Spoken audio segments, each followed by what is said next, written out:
আসসালামু আলাইকুম রহমতুল্লাহ। আমরা ফরমাল ভাবে আমাদের প্রোগ্রামটা শুরু করতে যাচ্ছি। আপনাদেরকে আমার পক্ষ থেকে এবং অ্যাডভান্টেজের পক্ষ থেকে আন্তরিক মোবারকবাদ জানাই এবং ধন্যবাদ জানাচ্ছি যে দীর্ঘ 7-8 মিনিট অনেকেই সঠিক সময়ে একদম জাস্ট 9টায় যুক্ত হয়ে পর্যন্ত অপেক্ষা করতেছেন।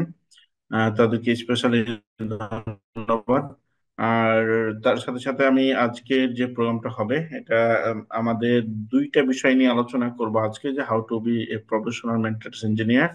আর আপনার আরেকটা বিষয় আহ, যে আমরা আরএসি অডিট নিয়ে কিছু কথা বলবো। Electrical design installation for accord RAC নিয়ে কথা বলবো। আমরা এই দুইটা বিষয় আজকে আলোচনার বিষয়। তো প্রিয় ভাইরা, আজকে যে বিষয়গুলো আমরা সবসময় বরাবরই আমি বলে থাকি যে ইঞ্জিনিয়ারিং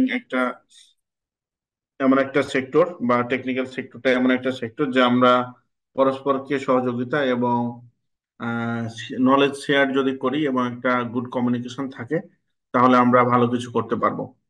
তো তারই আলোকে এই সেমিনার গুলো, যে আপনাদের সাথে কিছু বিষয় শেয়ার করা, প্র্যাকটিক্যালি কিছু বিষয় শেয়ার করব এবং আপনাদের কাছ থেকেও কিছু শুনবো যদি আপনাদের বলার মতো কিছু থাকে এবং বলতে চান। শুধু যে আমি বলবো আপনারা শুনবেন তা না। এখানে অনেকে আছেন ফ্যাক্টরির কিছু ইঞ্জিনিয়ার আছেন এবং কিছু জুনিয়র ইঞ্জিনিয়ার আছেন, বিভিন্ন প্রতিষ্ঠানে স্টাডি করতেছেন।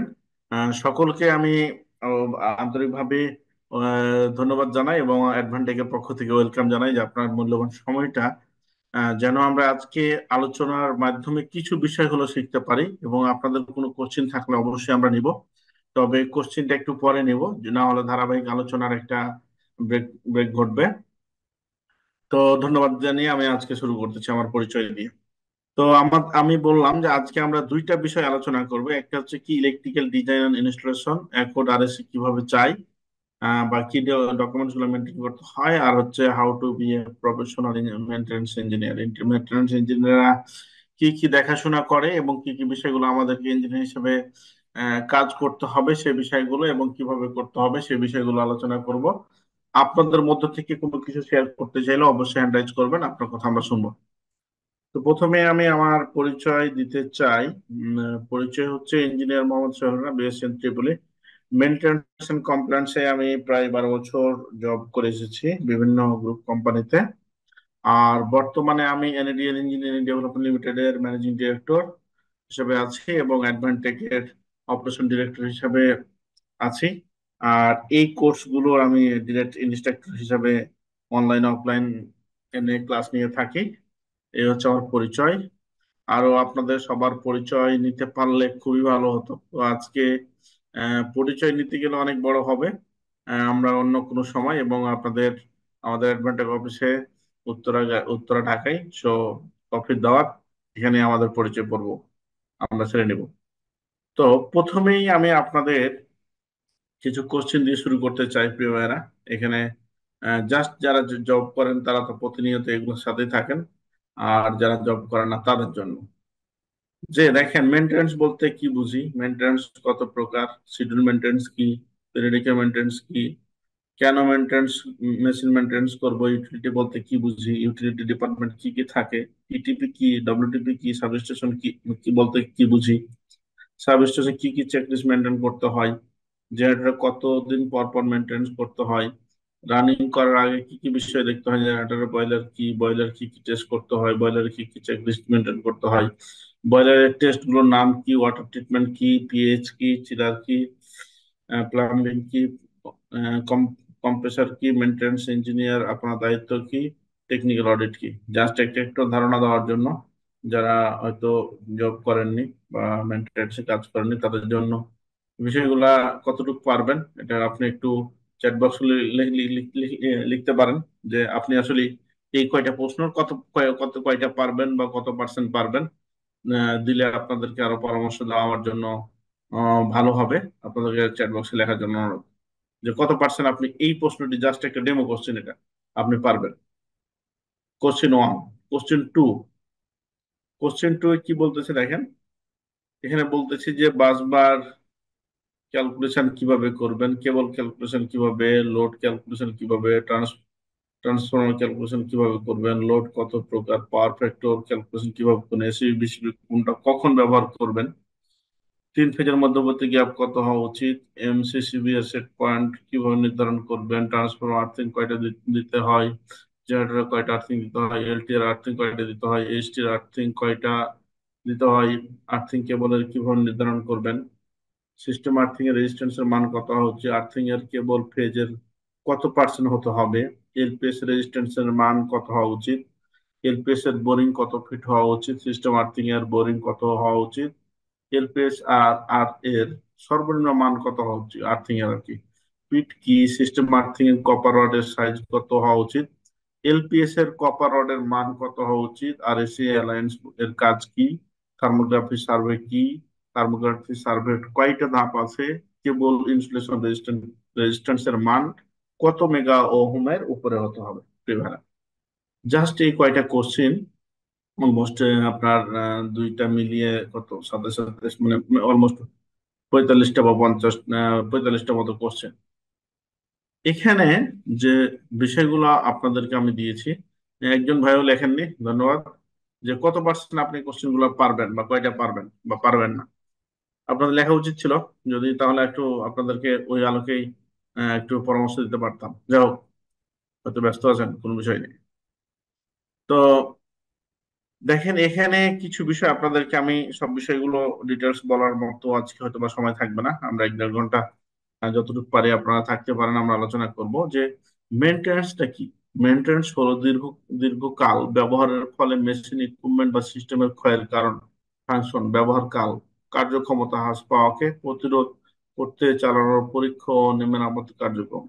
মেশিন বিভিন্ন কারণে ক্ষয় হয়, যেমন ঘর্ষণ, তারপর হচ্ছে আপনার বাহ্যিক আঘাত, তারপর ইন্টারন্যাশনাল ইম্প্যাক্ট, মেকানিক্যাল পার্ট যেমন নাট বোল্ট চেন বেল্ট ঢিলা হয়ে যায়, ইলেকট্রিক্যাল ম্যাগনেটিক ইন্টারফিয়ার এর জন্য, তারপর হচ্ছে আপনার সেন্সর জনিত যেগুলো থাকে, এগুলো বিভিন্ন কারণে আপনার আমাদের মেশিন গুলো আপনার প্রবলেম ক্রিয়েট হয়। তো আমাদেরকে কি করতে হবে, যে এগুলোকে মেনটেন্স করতে হবে নিয়ম মাফিক। তো মেনটেন্স এর উদ্দেশ্য কি, মেনটেন্স এ মেশিন বা ইকুইপমেন্ট ব্যবহারকারীদের সুরক্ষা নিশ্চিত করেন। দেখো, সুন্দর কোশ্চেন, এটা এতটা ইম্পর্টেন্ট কোশ্চেন একটা, প্রথমটা, যে এখানে কি বলতেছে দেখেন, মেশিন বা ইকুইপমেন্ট ব্যবহারকারীদের সুরক্ষা নিশ্চিতকরণ, তারপর কি বলছে, পরিবেশ সুরক্ষা নিশ্চিতকরণ, তারপর মেশিন বা ইকুইপমেন্টের নির্ভরযোগ্যতা নির্ভরকরণ, মেশিন বা ইকুইপমেন্টের দীর্ঘমেয়াদী ব্যবহার নিশ্চিতকরণ। বা তো দেখেন, এই বিষয়গুলোর সাথে অনেক বিষয় জড়িত।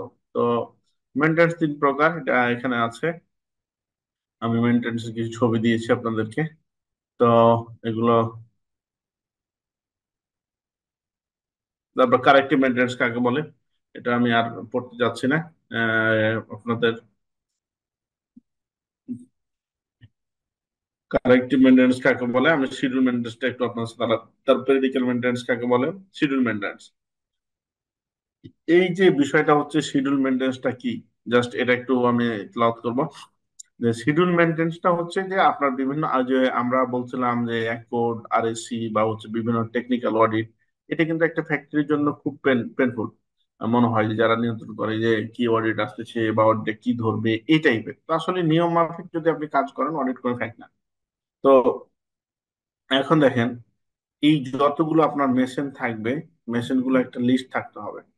লিস্ট করে আপনার 15 দিন পর পর একটা মেশিন, ধরেন যে 1 নম্বর মেশিন আপনি 14 তারিখ করেছেন, আবার আপনাকে ওটা 30 তারিখ বা 29 তারিখে আপনাকে মেশিনটা মেনটেন্স করতে হবে। মানে এরকম একটা চার্ট থাকতে হবে, কেমন চার্ট থাকতে হবে, ওই চার্ট মোতাবেক আপনাকে মেনটেন্স করতে হবে। এবং আপনার যেটা ঘটনা হবে কি, ওইটা রেকর্ড রাখতে হবে, যে ওই মেশিনটা আপনি 1 নম্বর মেশিন কি করেছেন, কি কি প্রবলেম ফাইন্ড আউট করেছেন এবং কি কি প্রবলেম ছিল এটা সলভ করেছেন। এটা হচ্ছে আপনার এটা এবং এইটা আবার বিভিন্ন প্রকার বায়ার অডিট, টেকনিক্যাল অডিট, এরা দেখবে যে আপনি এটা করতেছেন কিনা। ঠিক আছে, এটা হচ্ছে এই যে এটা যেটা আমি বলতেছিলাম, যে এরকম একটা চার্ট থাকবে। ধরুন আপনার 1 নম্বর মেশিন আপনি 1 তারিখে করেছেন, এটা 8 দিন পর পর মেনটেন্স করা আছে। এই চার্টটা ফ্রাইডেতে, প্রতি ফ্রাইডেতে আপনার মেনটেন্স করতে হয়।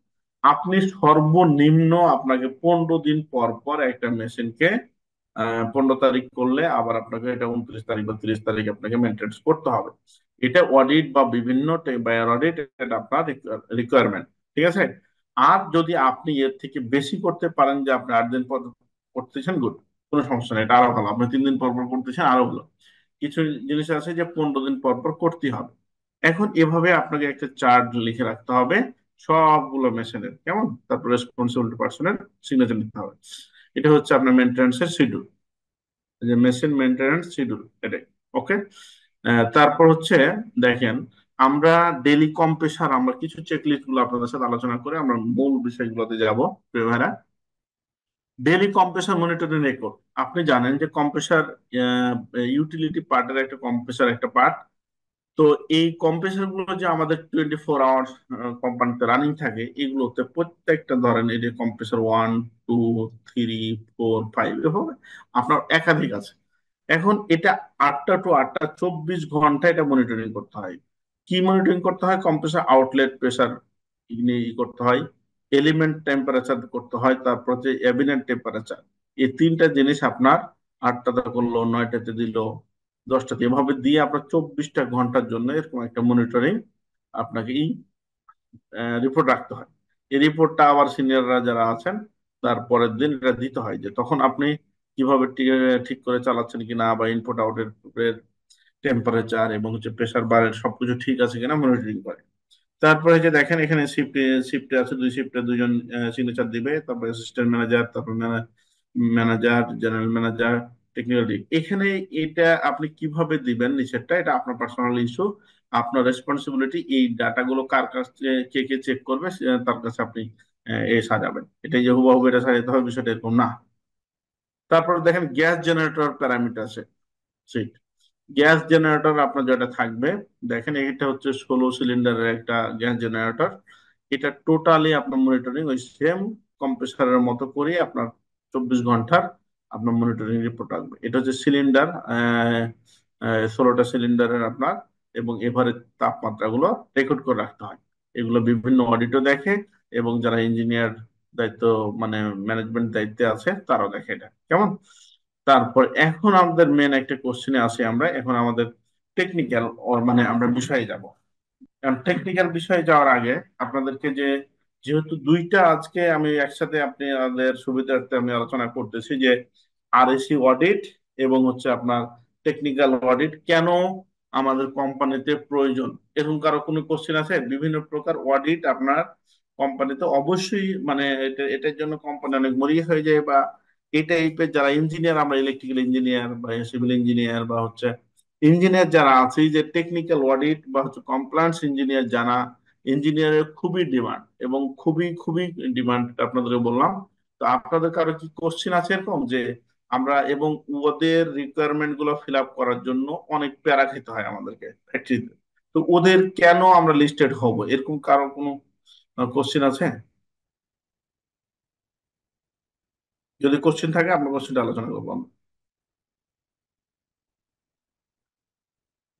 কোশ্চিন নাই? না, আমার কথা বুঝতে পারেননি?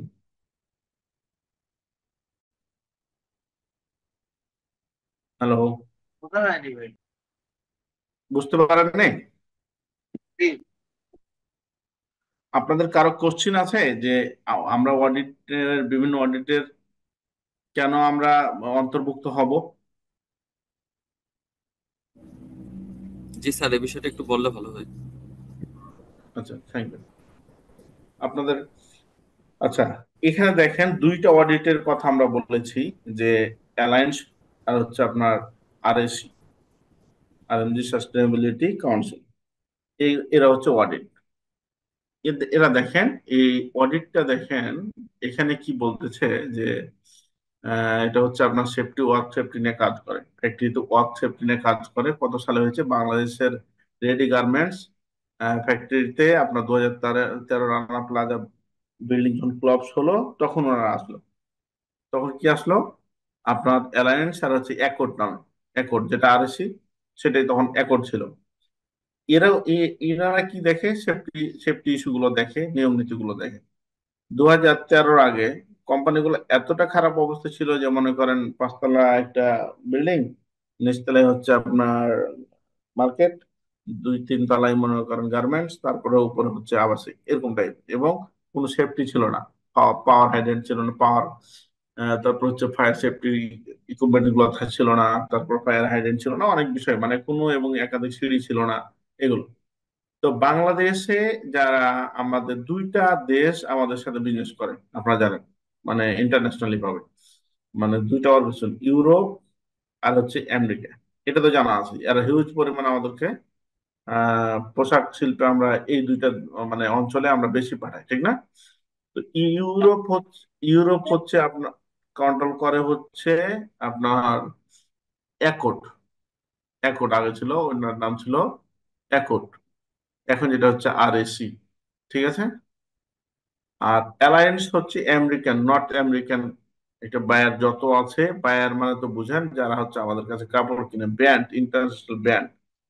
এই দুইটা দেশে দুইটা কোম্পানি বা প্রতিষ্ঠান ফাউন্ড করেছিল, যে এরা কোম্পানিগুলোকে আমাদেরকে স্ট্যান্ডার্ড ভাবে আছে কিনা দেখবে। দেখার পরে যদি মনে হয় যে না, এই কোম্পানিগুলো ঠিকভাবে আছে, দেন ওরা ওই কোম্পানির প্রোডাক্ট নিবে, আর না হলে ওই প্রোডাক্ট গুলা নিবে না। তাহলে এখন প্রিয় ভাইরা, আপনাদের একটা মানে, এখন হয়তো বুঝে গেছেন বিষয়টা কিছু, যে যদি আপনার কোম্পানিতে ইন্টারন্যাশনাল বায়ার না থাকে, আর তাহলে আপনি কি বাংলাদেশে পোশাক তৈরি করে বাংলাদেশে বিক্রি করে আপনি কিছু করতে পারবেন? পারবেন না। সেজন্য অবশ্যই আপনাকে এগুলাতে আপনার লিস্টেড যদি না হন তাহলে হবে না। এই যে এখানে দেখেন, আর এম মানে আরএনজি সিস্টেমটি, আরএসি, যেটা 20 মে 2020 এটা হয়েছে জয়েন্ট স্টক কোম্পানি নামে। কে কে ইন্ডাস্ট্রি, ব্র্যান্ড হচ্ছে, ট্রেড ইউনিয়ন, এই তিনটা প্রতিষ্ঠান মিলে 318 জন মেম্বার নিয়ে এই প্রতিষ্ঠানটা গঠন করেছে, দেশ এবং দেশের বাইরে।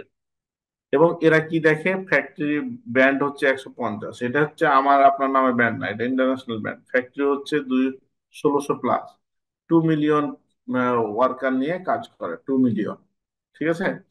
এটা বিভিন্ন ফ্যাক্টরির আর কি সমীক্ষা। এখন আপনি বলবেন যে না, আমি তো বড় কোম্পানিতে আমি বিজনেস করব না, আমি ছোট ছোট ইগুলা।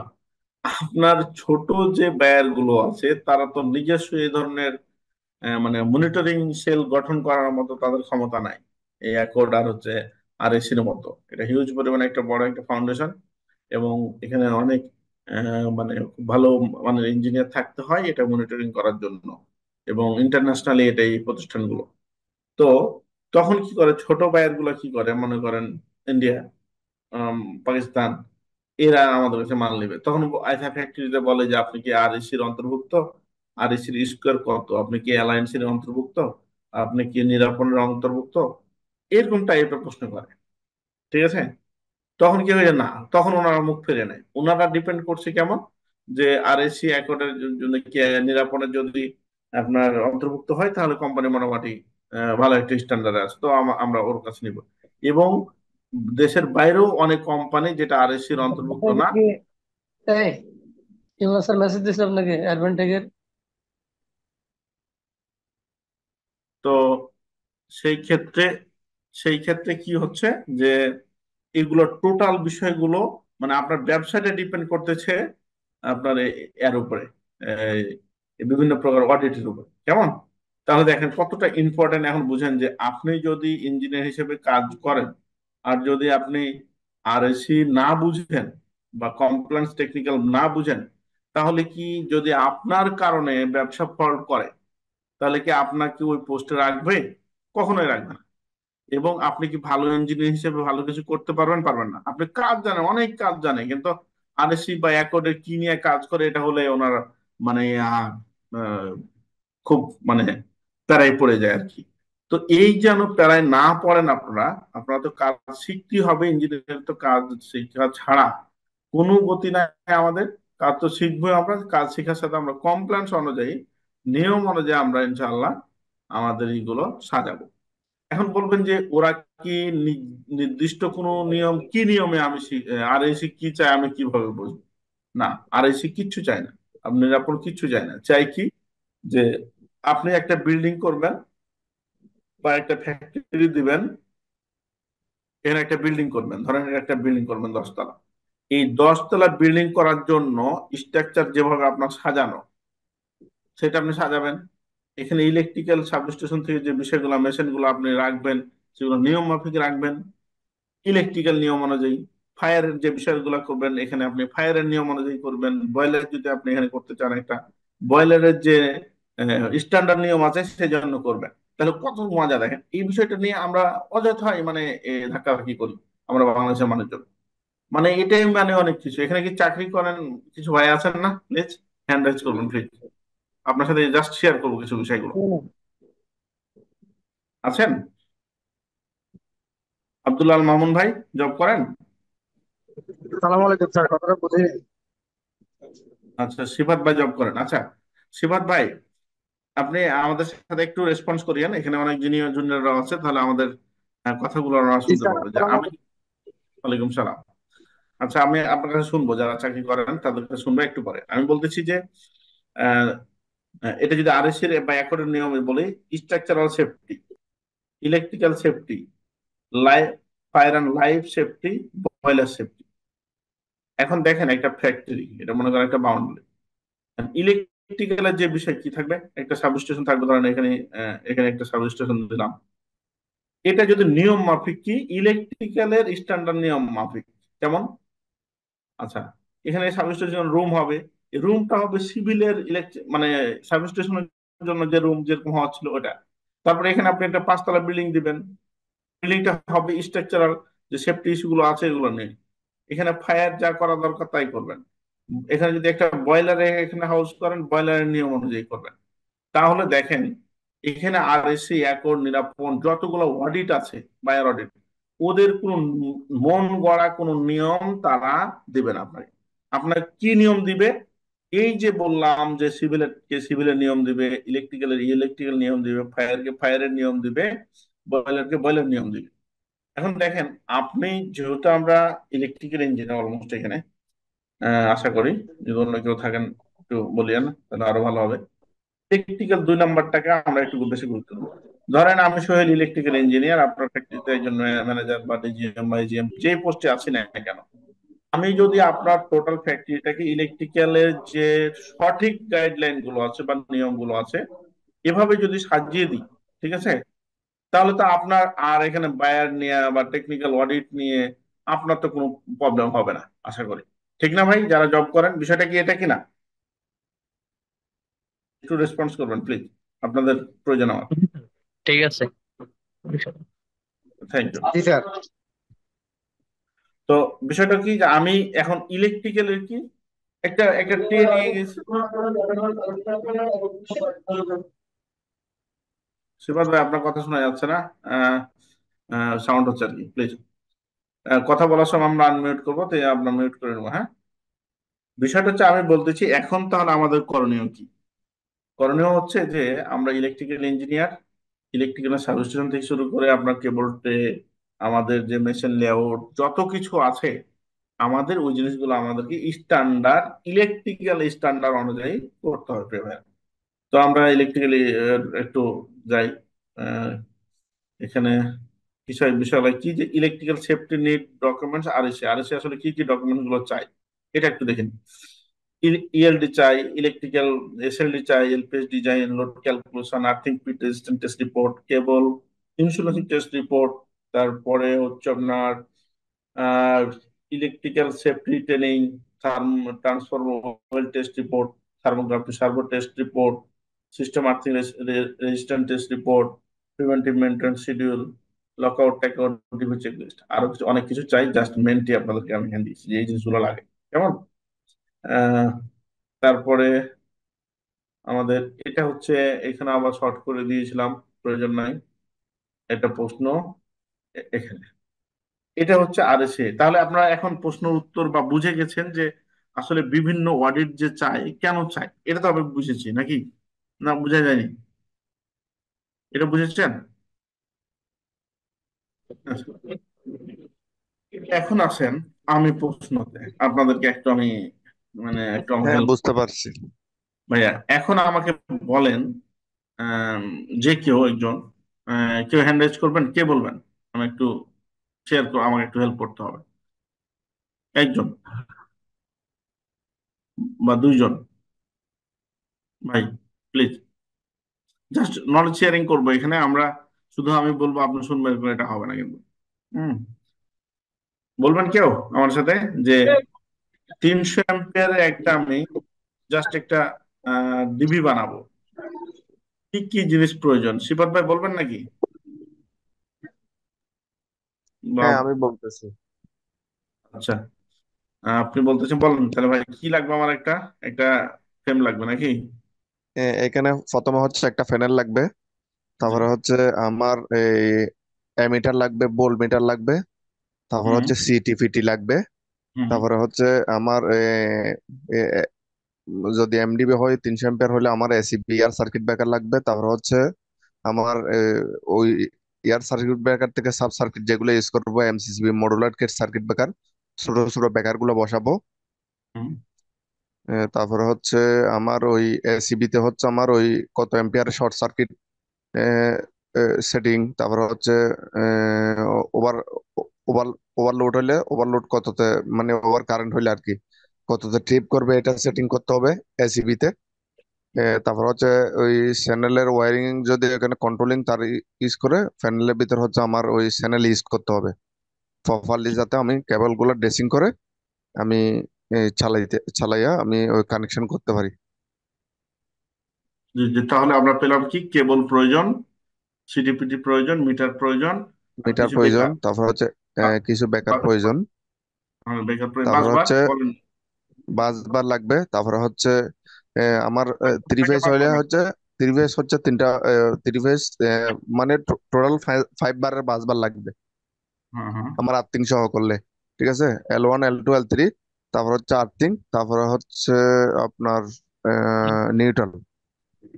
জি তারপর হচ্ছে আমার ওই উপরে হচ্ছে আমার ওই কেবল ঢোকার জন্য গ্লানিং করে আমার সবকিছু ঢুকাইতে হবে, যাতে জি জি। কেবল গ্লানিং করলে আমার হচ্ছে আমার তার যাতে কেটে না যায়, আমার কোনো রিস্ক না থাকে, সেজন্য আমার গ্ল্যানিং করে ঢুকাইতে হবে কেবল গুলা। ম্যাগনেটিক কন্ডাক্টর কন্ট্রোলিং করতে হলে আবার পুরো সুইচ লাগবে এখানে। কয় পিস লাগবে? হ্যাঁ, পুশ বাটন সুইচ, যেগুলো যদি ম্যাগনেটিক কন্ডাক্টর কন্ট্রোল করার জন্য। আপনার প্রশ্নটা আর একটু যাতে কি কন্ট্রোল করবেন সেটার উপর ডিপেন্ড করবো, ওটা আমরা পরে আসতেছি। হ্যাঁ, আচ্ছা, চল ভাই। জি থাকবে। আচ্ছা, থ্যাংক ইউ আলী আজগর ভাই। আলী আজগর ভাই, আপনাকে আমি মিউট করে ফেলছি, একটু আনমিউট হন প্লিজ। আপনি আমাকে এখন বলুন যে আপনি বলেছেন যেখানে সবার জন্য জাস্ট শেয়ার করার জন্য আপনি, থ্যাংক ইউ, আপনি সহযোগিতা করছেন। যে ফেজ তো আমি 3টা নিলাম, ঠিক আছে, জি। ফেজের হ্যাঁ। কত পার্সেন্ট আমি নিউট্রাল নেব? আহ, তিনটার কত পার্সেন্ট নিউট্রাল নেব? জি। আচ্ছা, ওই বাসবারের সাইজটা বলতেছেন? জি, বাসবারের সাইজ। বাসবারের সাইজটা একটা তো ক্যালকুলেশন আছে এটা তো এখন মুখস্থ বলতে পারতেছি না আমার কাছে। আমি মনে করেন যে আমি যেটা নিলাম হ্যাঁ। ফেজের, ফেজের হুম কত হুম পার্সেন্ট নিউট্রাল নিব, হুম না হুম কি হুম করব? মানে ওটা তো মনে করেন যে এটা এটা নিলাম আমরা 20 × 10, হ্যাঁ, হুম হুম। বা 10 × 20 নিলাম থিকনেস। জি জি জি। আমি বলতেছি এ, এটার কত পার্সেন্ট আমি নিউট্রাল নিব, বা এটা। মানে ওই মানে আমার ফেজের কত পার্সেন্ট আর কি। জি জি। এটা হচ্ছে আমার ফেজের 50%। আচ্ছা, 50% পেজে। 50% না, 100%। 100%। I think 50%. সেম হবে সেম। আচ্ছা, আমি একটা আমি আচ্ছা, আর যাই হোক, আমার হয়তো বা এটা মিস্টেক হচ্ছে, আমার একটা নোট ছিল, আচ্ছা এটা এখন স্মরণ করতেছে না। আপনি মিস্টেক হোক ভাই, আপনার এখানে কনফিউশন ব্যাপার না, আমরা তো জাস্ট এখান থেকে কিছু বিষয় আলোচনা করবো। আর জি জি হচ্ছে জি তাহলে আপনি যেটা জানেন সেটাই বলেন, কোনো সমস্যা নেই আজুর ভাই। এটা আমরা জি জি জাস্ট একটা নলেজ শেয়ারিং করার জন্য কিছু বিষয়গুলো আমরা, আর হচ্ছে আপনি যেটা বলেছেন ওটাই রাইট আপনার কাছে। আমি পরে বলতেছি, আমি তো বলবো, আমি তো জানি আমি কি। জি জি জি। আর আর্থিং কত পার্সেন্ট, আপনি যতটুকু জানেন ততটুকু বলবেন, কোনো সমস্যা নেই ভাই। মানে ওই আমার ফেজের কত পার্সেন্ট আর কি, না? জি ওটা জি। গ্রাউন্ডিং করার জন্য এটা হচ্ছে 80%। 80%। থ্যাংক ইউ, আমি আর পেয়ে গেছি আজুর ভাই। থ্যাংক ইউ, থ্যাংক ইউ আপনাকে। 80%। বিষয়টা হচ্ছে আহ, এখানে অনেকেই জানে বিষয়টা। আজগর ভাই হয়তো কিছু জিনিস আপনি স্টাডি একটু অনেকদিন গ্যাপ পড়ে গেছে আপনার, সেজন্য হয়তো কিছুটা আপনি কনফিউজ হয়ে গেছেন, মনে করেন না। এটাই হচ্ছে মানে অ্যাকচুয়ালি বিষয়, যে ফেজের 100%, ফেজ যত পার্সেন্ট দিবেন আপনাকে, কেবল বাসবার সবকিছুই আপনাকে সেম দিতে হবে। ইস্যু, একটা ইস্যু ফেজের, ফেজ আর নিউট্রাল সেম থাকবে, মানে 1% আপনি কম বেশি করতে পারবেন না। তাহলে কি হলো, এই 4টা বাসবার সেম দিবেন, এই শুধু বাসবার না, কেবলের ক্ষেত্রে সেম। আর আর্থিং, আর্থিং বাসবার 50%, সর্বনিম্ন 50%, এটা সর্বনিম্ন 50% ফেজের, ফেজ যা হবে তার 50% হবে। এখন আবার কেবলের কিছু ভাগ আছে, যে আপনার 4 RM থেকে আমরা 16 RM পর্যন্ত, এটা একটা ক্যাটাগরি। আপনার আর্থিং এর ক্ষেত্রে একটু চেঞ্জ আছে, এই জিনিসটা আমি দেখাই দেবো আজকে। তাহলে আমরা দেখেন যে ডিবির ক্ষেত্রে এই বিষয়গুলো আপনাকে, ক্যালকুলেশন যে পার্ট আছে সিটি পিটি এগুলো তো আপনার গায়ে লেখা থাকবে, যে আপনি কত নিবেন। আচ্ছা, এখানে আজগর ভাই যখন বললো, আরেকজন ভাই কথা বলছিলেন, ভাই আছেন নাকি? ভাই জব করে হয়তো বা, না ভাই জি গনি আছে। ভাই আমি জানি। জাহাঙ্গীর ভাই, থ্যাংক ইউ ভাই। এখন বলেন, আমার 300 মানে অ্যাম্পিয়ারের জন্য কত এর কি বাসবার নিব, কেমন আমি বের করবেন? ক্যালকুলেশনের সূত্র বলেন বাসবার আপনার, বাসবার ক্যালকুলেশনের সূত্র বলেন, আমি যে বাসবার নিব কিভাবে বের করবেন? এটা হলো weight into thickness into current carrying capacity. Jahangir ভাই, তাহলে কিভাবে বের করবো, যে থিকনেস ওয়েট ওয়েট ইন্টু, তাহলে ধরেন 10 current into carrying capacity. Current capacity কই থেকে পাবো? কারেন্ট ক্যারিং ক্যাপাসিটি এটা অ্যালুমিনিয়ামের জন্য একটা আছে, কপারের জন্য আছে একটা, এটা হলো স্ট্যান্ডার্ড একটা ভ্যালু কপারের জন্য অ্যালুমিনিয়ামের জন্য। ওই ভ্যালুটা আমাদের ধরেন আগে আমি জানতে হবে। কপার নিয়ে করবো, কত দেবো আমি আপনাকে জানতে চাচ্ছি।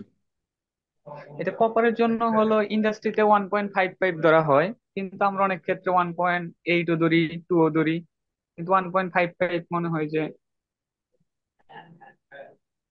আমি 1.55 যে ধরলেন আপনি, মানে কোথায় পেলেন আপনি, কেন ধরলেন? হয় এটা ওই যে ইন্ডাস্ট্রিতে বিভিন্ন অডিট যে ওরা এটা ইউজ করে 1.55 ওরা একসেপ্ট করে আর কি, যেমন আরএসসি, নিরাপন এগুলা। আচ্ছা, থ্যাংক ইউ থ্যাংক ইউ, আমি এটা জানতে চাচ্ছিলাম। জাহাঙ্গীর ভাই, বিষয়টা হচ্ছে যে আমরা কোনো ভ্যালু ডাটা যদি আমরা দিই বা বলি কাউকে, হ্যাঁ, তো ধরেন যে আমি বলেছি বা জাহাঙ্গীর ভাই বলেছে বা সিফাত ভাই বলেছে বা আসগর ভাই বলেছে, বিষয়টা আমরা এর মধ্যে থাকবো না।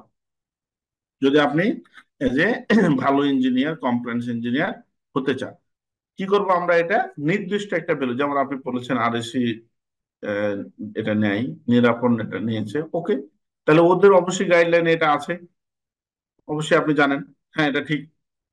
এরকম ভাবে হয় বিএনবিসি, এনএফপি, হোয়াট এভার যে স্ট্যান্ডার্ড গাইডলাইন গুলো আছে, সেটা আপনাকে অবশ্যই রেফারেন্সটা আপনাকে বলতে হবে এবং জানতে হবে। যখন আপনি জানবেন, তখন অডিট আপনাকে ভুল ধরবে এসে বা অন্য কেউ ভুল ধরবে, তখন আপনি খুব জোরে সোরে বলতে পারবেন সুন্দর করে, যে না, এটা হচ্ছে আপনার আর এই স্ট্যান্ডার্ড। দেখেন এই যে আমরা 10x20 নিয়েছিলাম, 1.55 নিয়ে আপনার 310, মানে আমি 310-এর 10x20, 10 10 হচ্ছে থিকনেস, 20 হচ্ছে উইথ, বাসবার নিলে আমার 300 অ্যাম্পিয়ার মিট করবে। ক্লিয়ার বিষয়টা? এখন এইটা দ্বারা আপনাকে যেটা বুঝাচ্ছি, এটা তো একটা পার্ট নিয়ে আলোচনা করছি, প্রত্যেকটা পার্টের আপনি একটা রুমের কত লাক্স লাইট লাগবে, এটা আপনি এই টাইপের আপনাকে বের করতে হবে। আমি বলেছি বা আপনি কোথাও শুনেছেন বা আপনার ডিজিএম বলেছে, জিএম বলেছে, এটা হবে না, এটা আপনার কখনোই হবে না। আপনাকে যেটা করতে হবে, যে কোন গাইডলাইনে বলেছে বা কোথায় আছে, এই রেফারেন্সটা আপনাকে অবশ্যই জানতে হবে, অবশ্যই জানতে হবে, এবং মাথার ভিতরে রাখতে হবে, নোট ডাউন করে রাখতে হবে, যে যে কোনো বিষয়ে যেন আপনি একটু খুলে আপনি দেখতে পারেন, সেটা আপনার ডায়েরিতে হোক, আপনার পিডিএফ এ হোক, প্রিন্ট করে হোক, বই কিনে হোক, যেভাবে হোক, যদি আপনি এগুলো রাখতে পারেন, দেন আপনি কমপ্লেন্স ইঞ্জিনিয়ার, গুড ইঞ্জিনিয়ার হবেন, এবং হচ্ছে আপনি তাদের সাথে কথা বলতে পারবেন। প্লিজ এই হচ্ছে সাব্বির ভাই ম্যাম কি বলতে চেয়েছিলেন প্লিজ? আপনি হ্যান্ড রাইজ করেছিলেন, সাব্বির না কে যেন আছেন আপনি? আচ্ছা, বলতে চাইলে হ্যান্ড রাইজ করবেন, কোনো কথা থাকলে আমরা আলোচনা করবো। এখন যাক, একটু একটা চার্টে আসি আমরা, এই চার্টটাতে আসি। এটা সব জায়গায় আমি বলি যে এটা নিজস্ব আমার চার্ট, আর এখানে কিছু আপনাদেরকে আমি একটু পরামর্শ দিব। মানে আমার জ্ঞান দেওয়ার মতো কিছু নাই, আমি আমার ফিল্ড থেকে যতটুকু আমি অ্যানালাইসিস করেছি এই জিনিসটা আলাপ করবো। আজগর ভাই আছেন, আর হচ্ছে আরেকজন বড় ভাই জাহাঙ্গীর ভাই, মেবি আপনি আমাকে হেল্প করবেন। আচ্ছা, বাংলাদেশে আমরা যারা ইঞ্জিনিয়ার, আমি আমি সবসময় বলি ম্যাক্সিমাম ইঞ্জিনিয়ার আমরা উল্টা দিয়ে কাজ করি। আমার আমার জাজমেন্ট, সরি আমি বলতেছি, আমার জন্য অন্য মানে ভুল হতে পারে, আহ ধরাই দিবেন যদি কেউ ভুল হয়। আমার আমার জাজমেন্ট থেকে, এটা কোনো বই থেকে না, যে আমরা উল্টা দিকে হাঁটা শুরু করি। উল্টা দিকে হাঁটার জন্য ইঞ্জিনিয়ারিং পড়ালেখা করে যে ফ্লেভার পাওয়ার কথা ছিল, যে জায়গাটা পাওয়ার কথা ছিল, সেটা আমরা পাই না। ভালো ভালো ইউনিভার্সিটিতে পড়ি, পলিটেকনিক থেকে পড়ি, আমি কি বলি সবচেয়ে উল্টার দিকে যায়। এটা আপনারা প্রমাণ করে দেবো আমার ভাষায়। এখন দেখেন, একজন ইঞ্জিনিয়ার, যখন আমরা 4 বছর ডিপ্লোমা, 4 বছর বিএসসি, না হলে আপনি ইন্টার করে বিএসসি, ডুয়েট, বুয়েট, প্রাইভেট, যেখান থেকে হোক না কেন, বের হওয়ার পর আমাদের নামটা কি থাকে ভাই? একজন বলেন তো, কি ইঞ্জিনিয়ার জানো আমরা? Engineer, fresher. অ্যাসিস্ট্যান্ট ইঞ্জিনিয়ার আচ্ছা, বা না ইঞ্জিনিয়ার না, যেকোনো। কিসের অ্যাসিস্ট্যান্ট ইঞ্জিনিয়ার? আমরা বাংলাদেশ দেশি ফ্রেশার ইঞ্জিনিয়ার। ভাই এটা কি কোথাও আপনি লেখা আছে আচ্ছা, দেখাতে ফ্রেশার। পারেন? আসগর ভাই, আমরা ফ্রেশার ফ্রেশার ইঞ্জিনিয়ার নামে কোনো কি ডেজিগনেশন বা হচ্ছে আপনার কোনো বই পুস্তকে কি লেখা আছে? দেখাতে পারবেন? নাই। আমরা বানাই নিয়েছি এটা, কিন্তু আপনি আমি বানাইছি, ঠিক না? আমরা যারা সিনিয়র আছে আমরাই তো বানাইছি যে ফ্রেশার ইঞ্জিনিয়ার, এর বেতন হচ্ছে 8,000, 12,000, 15,000। তাহলে আমি ওদের কি বের হলাম? জি ভাইয়া। অভিজ্ঞতা নাই, হ্যাঁ। ওরা আগে হ্যাঁ, শিখুক, এগুলা করে করে তো আমাদের ফিল্ড আমরাই খারাপ করছি। হ্যাঁ। তো আমি এই জিনিসটা ভাই, মানে আমি তো অনেকদিন চাকরি করছি, আপনার সিভি নিয়ে কাজ করেছি, আপনার ভাইবা হুম। নিয়ে কাজ করেছি, অনেক কাজ করেছি আমি গ্রুপ কোম্পানিগুলোতে, অনেকগুলো কোম্পানিগুলো আমি দেখতাম। তো যাই হোক, ফ্রেশার ইঞ্জিনিয়ার শুনলেই যেন আমাকে যেন বিষয়টা মানে অসম্মান করা হয়, এরকম মনে হয় আমার কাছে ভাই। হ্যাঁ, হুম, হুম। তো যাই হোক, তাহলে আমি বললে তো হবে না, আমরা ফ্রেশার ইঞ্জিনিয়ার। আচ্ছা, 4 বছর ডিপ্লোমা, 4 বছর বিএসসি, 1 বছর চাকরি খোঁজাখুঁজি, 9 বছর পড়ালেখা করে আমি নাকি ফ্রেশার ইঞ্জিনিয়ার? কেমনে এটা ভাই? 9টা বছর কি করলাম তাহলে? আচ্ছা, যাই হোক, আমরা বলতেছি, আমরা শুনতে হবে, তাই না? আমরা উল্টা দিকে যাই, এটা আমি আপনাকে প্রমাণ করে দিচ্ছি। আচ্ছা, ফ্রেশার ইঞ্জিনিয়ার আপনি আপনি জয়েন করেন, বললেন একটা কোম্পানিতে, দিয়ে কি বলবে যে সোহেল সাহেব আপনি তো জয়েন করেছেন বেসিক ইঞ্জিনিয়ার বা ডিপ্লোমা ইঞ্জিনিয়ার, এখানে সাব স্টেশনের কাজ চলতেছে ভাই, বুঝিয়ে একটা, তো এখানে একটা চেয়ার দিবে আমাকে, এখানে একটা চেয়ার টেবিল দিয়ে এখানে বসে এখানে চা কফি দিবে, যে আপনি ইঞ্জিনিয়ার খান, আর ওই যে সাব স্টেশনটা হচ্ছে দেখেন। বিষয়টা কি এরকম ভাই? আসবে না, ভাই? কাজ করাবে। আচ্ছা, কাজ করাবো, ধন্যবাদ, একটু হেল্প করেন বড় ভাই, হ্যাঁ। তো এরকম কোন লাইফে চাকরি বাংলাদেশে নাই। আপনি তো ফ্রেশার ইঞ্জিনিয়ার, কাজ জানা ইঞ্জিনিয়ার, এরকম চাকরি নাই। তাহলে আমরা কি করব? তাহলে করবোটা কি? এই যে ফ্রেশার ইঞ্জিনিয়ার যে বের হলাম, করবো কি? আপনি 8 দিন, 5 দিন, 10 দিন, 2 দিন ফ্যাক্টরিতে ঘুরবেন, প্রথমে পরিচয় হবে। হওয়ার পরে আপনাকে, যদি আপনি ডিপ্লোমা ইঞ্জিনিয়ার হন, বা আপনার সাব অ্যাসিস্ট্যান্ট ইঞ্জিনিয়ার বা অ্যাসিস্ট্যান্ট ইঞ্জিনিয়ার, জুনিয়র ইঞ্জিনিয়ার, এরকম পোস্ট গুলো দেওয়ার পরে টেকনিশিয়ান একটা, টেকনিশিয়ান টেকনিশিয়ান ফোরম্যান বা হচ্ছে সুপারভাইজার, এরকম টাইপের পোস্ট, বা ইঞ্জিনিয়ার, এরাকে বলবে যে সোহেল সাহেবকে স্টেশন নিয়ে যান। আর নিয়ে যা তো চেয়ার টেবিল দিবে না, নিয়ে যা আমাকে 2 দিন দেখলাম। এখন আমি তো সাব স্টেশনের ভিতরে এলটি প্যানেল, বাসবার ক্যালকুলেশন, কেবল ক্যালকুলেশন কিচ্ছু জানি না, চিনি না কোনটা কেবল, কোনটা সিটি, কোনটা পিটি, কোনটা পিএফআই, কিচ্ছু কোনটা চিনি না। বিডি, কোনটা ভোল্ট মিটার, কোনটা অ্যামিটার, মানে আপনি এসএসসি। তো ইকুইপমেন্টই চিনেন না। মানে হুম, হুম। মজার বিষয় আমি শেয়ার করি, এই যে মানে কিছু আমাদের কিছু ছাত্রকে ভাইবা নেওয়ার সময়, আপনার 2 পিনের ফ্ল্যাগ আছে না, 2 পিনের ফ্ল্যাগ যদি দেখে বলি যে এটা কি করছে, ইন্ডিকেটর, মানে আমাদের অবস্থাটা এতটা মানে লাজুক অবস্থায়, মানে 2 পিনের ফ্ল্যাগ কে বলে কি ইন্ডিকেটর। আপনি কি, অনেকে আছে, অনেকে আবার ভালো আছে আলহামদুলিল্লাহ, আমাদের সমাজে সব ধরনের মানুষ আছে। তো দেখেন, আপনি এই জায়গাতে এসে আপনি কিছু চিনেন না, জানেন না। এখন ভাই কোনো সমস্যা নেই, আপনি দেখতে দেখতে। এখন আপনি তো ইঞ্জিনিয়ার, এখানে 8 বছর 9 বছর পরে আপনি চাকরিতে জয়েন করলেন। এখন দেখে দেখে শিখবেন কত বছর লাগবে? আরো 5 থেকে 6 বছর বা 7 বছর দেখে দেখে শিখবেন টেকনিশিয়ানের মতো। কারণ আপনি তো স্টাডি করতেছেন না, আপনি তো সব এগুলো জানেন। তখন কি হবে, এই যে উল্টা দিকে হয় যে এই যে দেখা শুরু করলাম, দেখতে দেখতে জীবন থেকে 5-7টা বছর কেটে যাবে। চলে যায়। আপনি ছোট ছোট ছোট পোস্ট গুলো আপনি হোল্ড করতে পারবেন যদি আপনি পরিশ্রমী হন। 12-14 ঘন্টা ডিউটি, কি ভাই আজগর ভাই? না, 5 ঘন্টা ডিউটি 6 ঘন্টা ডিউটি করে চলে আসতে পারে কেউ। মেনটেন্যান্সে অলমোস্ট ছুটি নাই, ছাটা নাই, কিচ্ছু নাই। তাহলে দেখেন, এই যে আমরা প্রথমে আসলাম কোথায়, ইনস্টলেশন। আমার সাথে একমত আজগর ভাই? জি। ভাই আরেকজন ভাই ছিলেন, প্লিজ আপনি একটু রেসপন্স করিয়েন। তো আমরা প্রথমে ইনস্টলেশনের কাছে আসলাম, কিছু জানি না, আর জানার প্রবণতা নাই, আর জানার মতো আপনার সময়ও নাই। কেন? 12 ঘন্টা আপনি একটা ইউনিভার্সিটি পড়েছেন, একটা পলিটেকনিকে পড়ছেন, ভার্সিটি করেছেন, 12 ঘন্টা 14 ঘন্টা করে আপনি প্রত্যন্ত অঞ্চলের ফ্যাক্টরি গুলো হয়, আপনি ওখান থেকে আবার কাজ শিখবেন? এতদিন কাজ শিখলেন, এখন আবার শিখবেন? না, শেখার মতো পজিশন অনেকে শিখে অনেক কষ্ট করে, কিন্তু অনেক টাফ হয়ে যায় সেটা। তখন কি হয়, আমি যে আপনাকে উল্টা দিকে বললাম, এই যে উল্টার এটা প্রমাণ আমার কাছে। তারপরে এই ইনস্টলেশনের এখানে থাকতে থাকতে ডিজাইন গুলো, যে আপনি যে ড্রয়িং ডিজাইন যে হুট করে আপনার হাতে যে ধরবেন, এটা তো কখনোই হবে না। এটা তো কখনোই হবে না। এটা সিনিয়রের কাছে থাকবে, আপনি দেখতেই পাবেন না 2-4 বছর 5 বছর। তারপর হচ্ছে এটা শিখলেন, আর 2-4-5 বছর 7 বছর পরে আপনি এটা শিখলেন। এগুলা তারপর কি হচ্ছে, শিখলেন? হ্যাঁ ভাই, স্যার এগুলা হচ্ছে জব পলিটিক্স।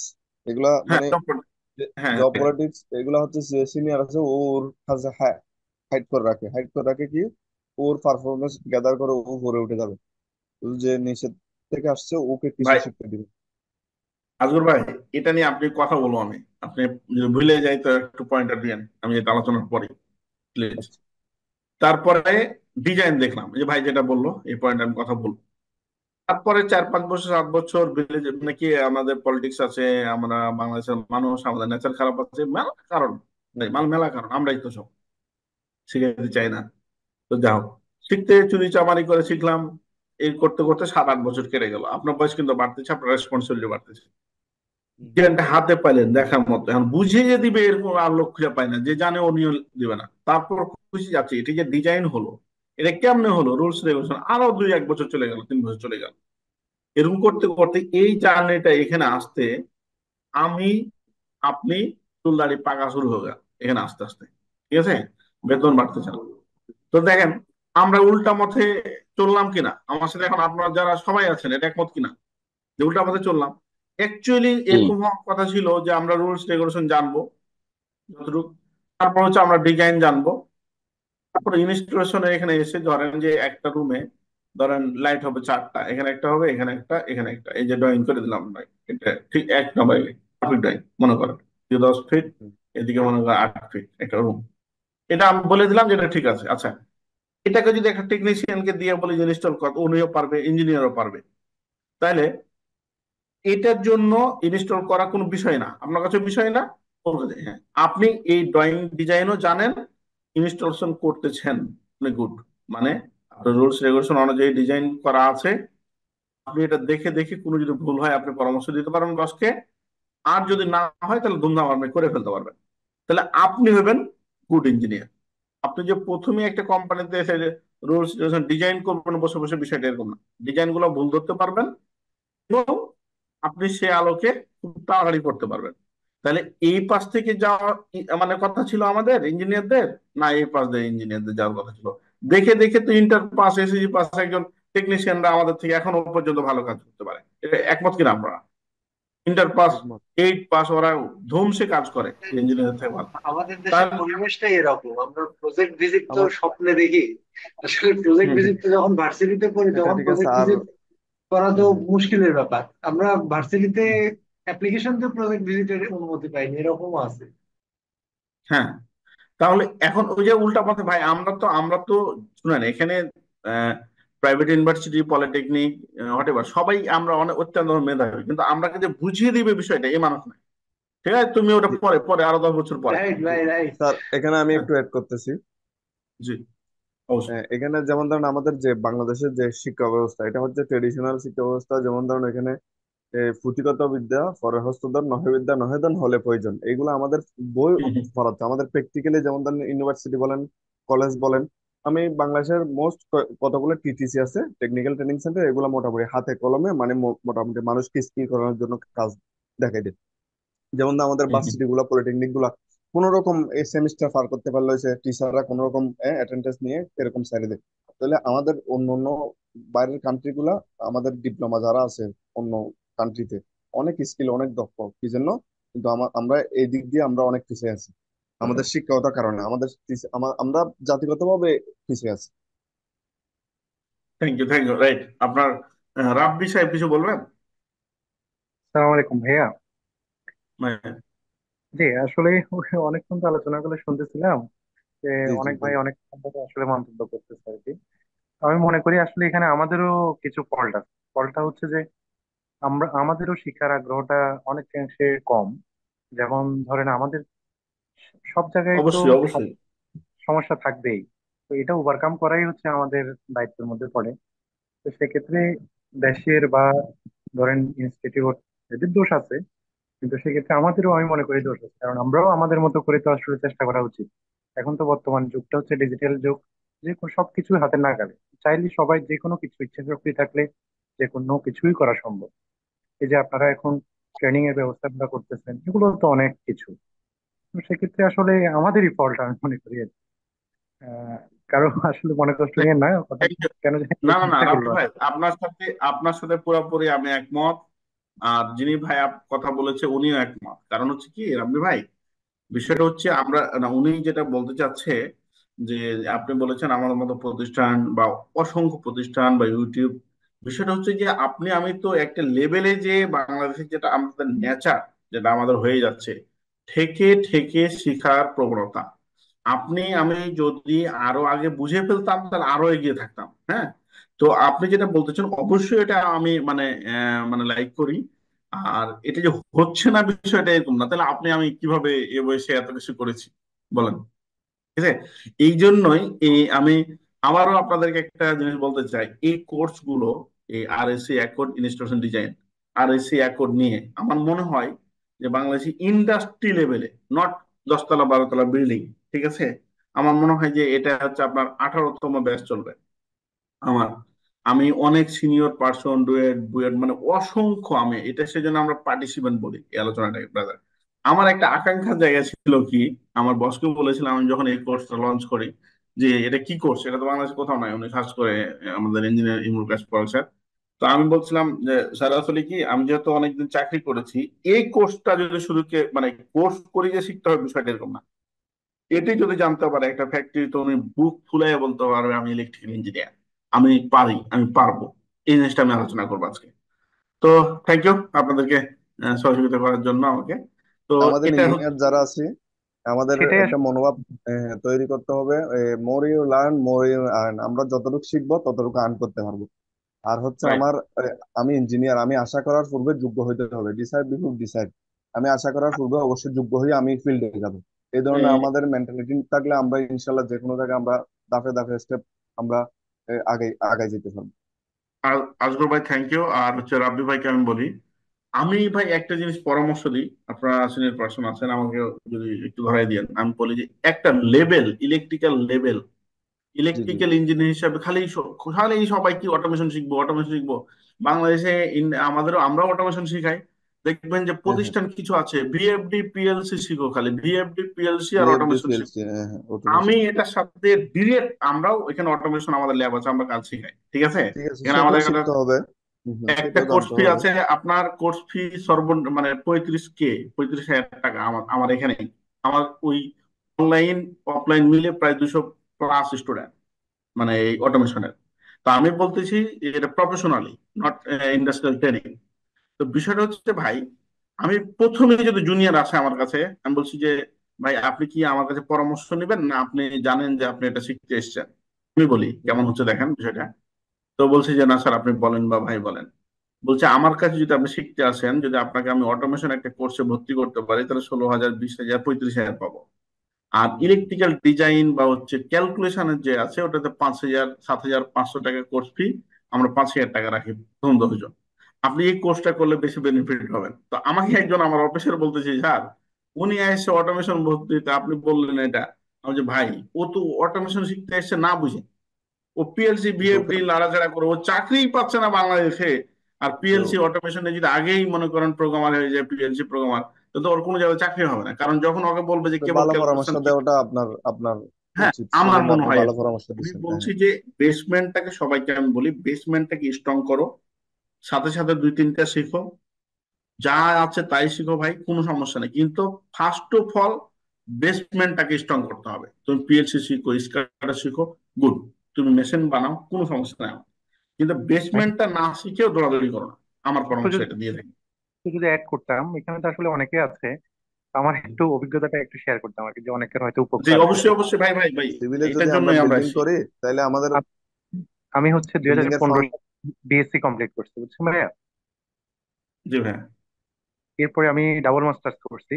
তো পরে চাকরি বাজারে যখন গেলাম, আসলে দেখলাম যে আহ এই পুঁথিগত বিদ্যা দিয়ে আসলে কিছুই হচ্ছিল না। পরে এদিক সেদিক জবের জন্য অনেক দৌড়াদৌড়ি করছি, লাফঝাপ করছি, কিন্তু আসলে দিন শেষে কোনো কাজই হয় না। পরে এক বড় ভাইয়ের সাথে কথা বললাম, উনি বলছে যে তুমি কনসালটেন্সি ফার্ম। তো আলহামদুলিল্লাহ এখন একটা কনসালটেন্সি ফার্ম রান করতেছি। তো বাংলাদেশে অনেক জি জায়গায় ঘুরছি আসলে জিনিসগুলা কারা করে বা কিভাবে করে। পরে বাংলাদেশে কোনো সোর্স পেলাম না আর কি ওভাবে। পরে কলকাতার এক বড় ভাই, ওনাকে অনেক রিকোয়েস্ট করে ওনার কাছে অনলাইনে কোর্স করছি। করার পর এখন প্রায় 3 ইয়ার্স এর মতো রান করতেছি। তো এই জিনিসগুলো আসলে আলহামদুলিল্লাহ। কাজ করতে করতে আসলে কাজ শেখা যায়। এই যে আপনি একটু আগে সেটাই। বাসবার ডিজাইনের কথা বলছিলেন, 1.5 বা কভারের জন্য, তো এই বিষয়গুলো আসলে দেখা যায় যে আপনি একটা কাজে নামলে তখন বোঝা যায় যে এই কাজটা করতে গেলে আপনি থাকতে হয়। বাসবার, শুধুমাত্র বাসবার ক্যালকুলেশনের জন্য আমি পুরা 5 দিন সময় দিচ্ছি, অ্যানালাইজ করতে করতে করতে করতে। বুঝতে পারছেন? এখন খুব সহজ জি, মনে হচ্ছে বিষয়, কিন্তু আসলে এগুলো প্রত্যেকটা জিনিসই। সহজ। হ্যাঁ, এগুলো একমত ম্যাথ আপনার আছে, সাথে। ম্যাথ ম্যাথ দিয়ে আপনার কত এর কত সাইজের ইজি বাইর করে ফেলা যায়, হ্যাঁ, কভারের কত এর হবে, গিয়ার অ্যালুমিনিয়ামের কত হবে। আর ডিএনবিসি যে দেওয়া একটা হচ্ছে আমাদের সব রুলস আছে, এটা আমরা মানে অনেক পরে জানছি আর কি। তো পরে ওই যে ডিএনবিসি রুল গুলো যদি দেখে কোনো একটা ইঞ্জিনিয়ার, আমার মনে হয় না সে কখনো পিছিয়ে থাকবে। আমরা তো এই জিনিসগুলো আসলে, এই গাইডলাইনটাই আসলে অভাব, এটা অবশ্যই আমি মানতে রাজি। তো তারপরেও আমি মনে করি আমাদের সবারই একটু দুর্বলতা আছে। আমরা আসলে আমাদের মতো করে চেষ্টা করা উচিত। এ, পাচ্ছি না, পারবো না, এগুলো অবশ্যই না ভাই। বলে হ্যাঁ, আমাদের মতো করে একটু নিজেকেও রাব্বি একটু রাব্বি ভাই, থ্যাংক ইউ থ্যাংক ইউ, আপনাকে আমি থামাইতে একটু চাই। আজগর ভাই আপনাকে, হ্যাঁ আমরা একটু আপনার কষ্ট করে দুই ভাই থাকবেন, আপনাদের কাছে আমরা রিভিউ নিব, কিছু বিষয় শুনবো। এবং এখানে অনেক জুনিয়রও আছে, এখানে ডিপ্লোমা ইঞ্জিনিয়ার আছে, বিএসসি আছে, আমি অনেককে চিনি, ওদের জন্য ডিসিশন নিতে ভালো হবে, আমি যেটা বলতে চাচ্ছি। আর এই কোর্স গুলো বা এই শেখানোর প্রবণতা, নট কোর্স, কোর্স কোনো বিষয় না। আমি সবসময় বলি যে ভাই কোর্স কোনো বিষয় না, তুমি আমার কাছে আসো, আমাকে তুমি ম্যানেজ করো, যে তুমি আরেক বড় ভাইকে ম্যানেজ করো, তুমি ইউটিউবকে ম্যানেজ করো, তুমি গুগলকে ম্যানেজ করো, তোমার শিখতে হবে। তো এই এই এই মানে আলোচনা থেকে আমি প্রতি মাসে এই ধরনের 2টা সেমিনার করে থাকি। অসংখ্য বড় ভাইয়েরা আছে, আমার খুবই ভালো লাগে ওনাদের কাছ থেকে আমি শুনি যে জুনিয়রদের যেন বুঝে।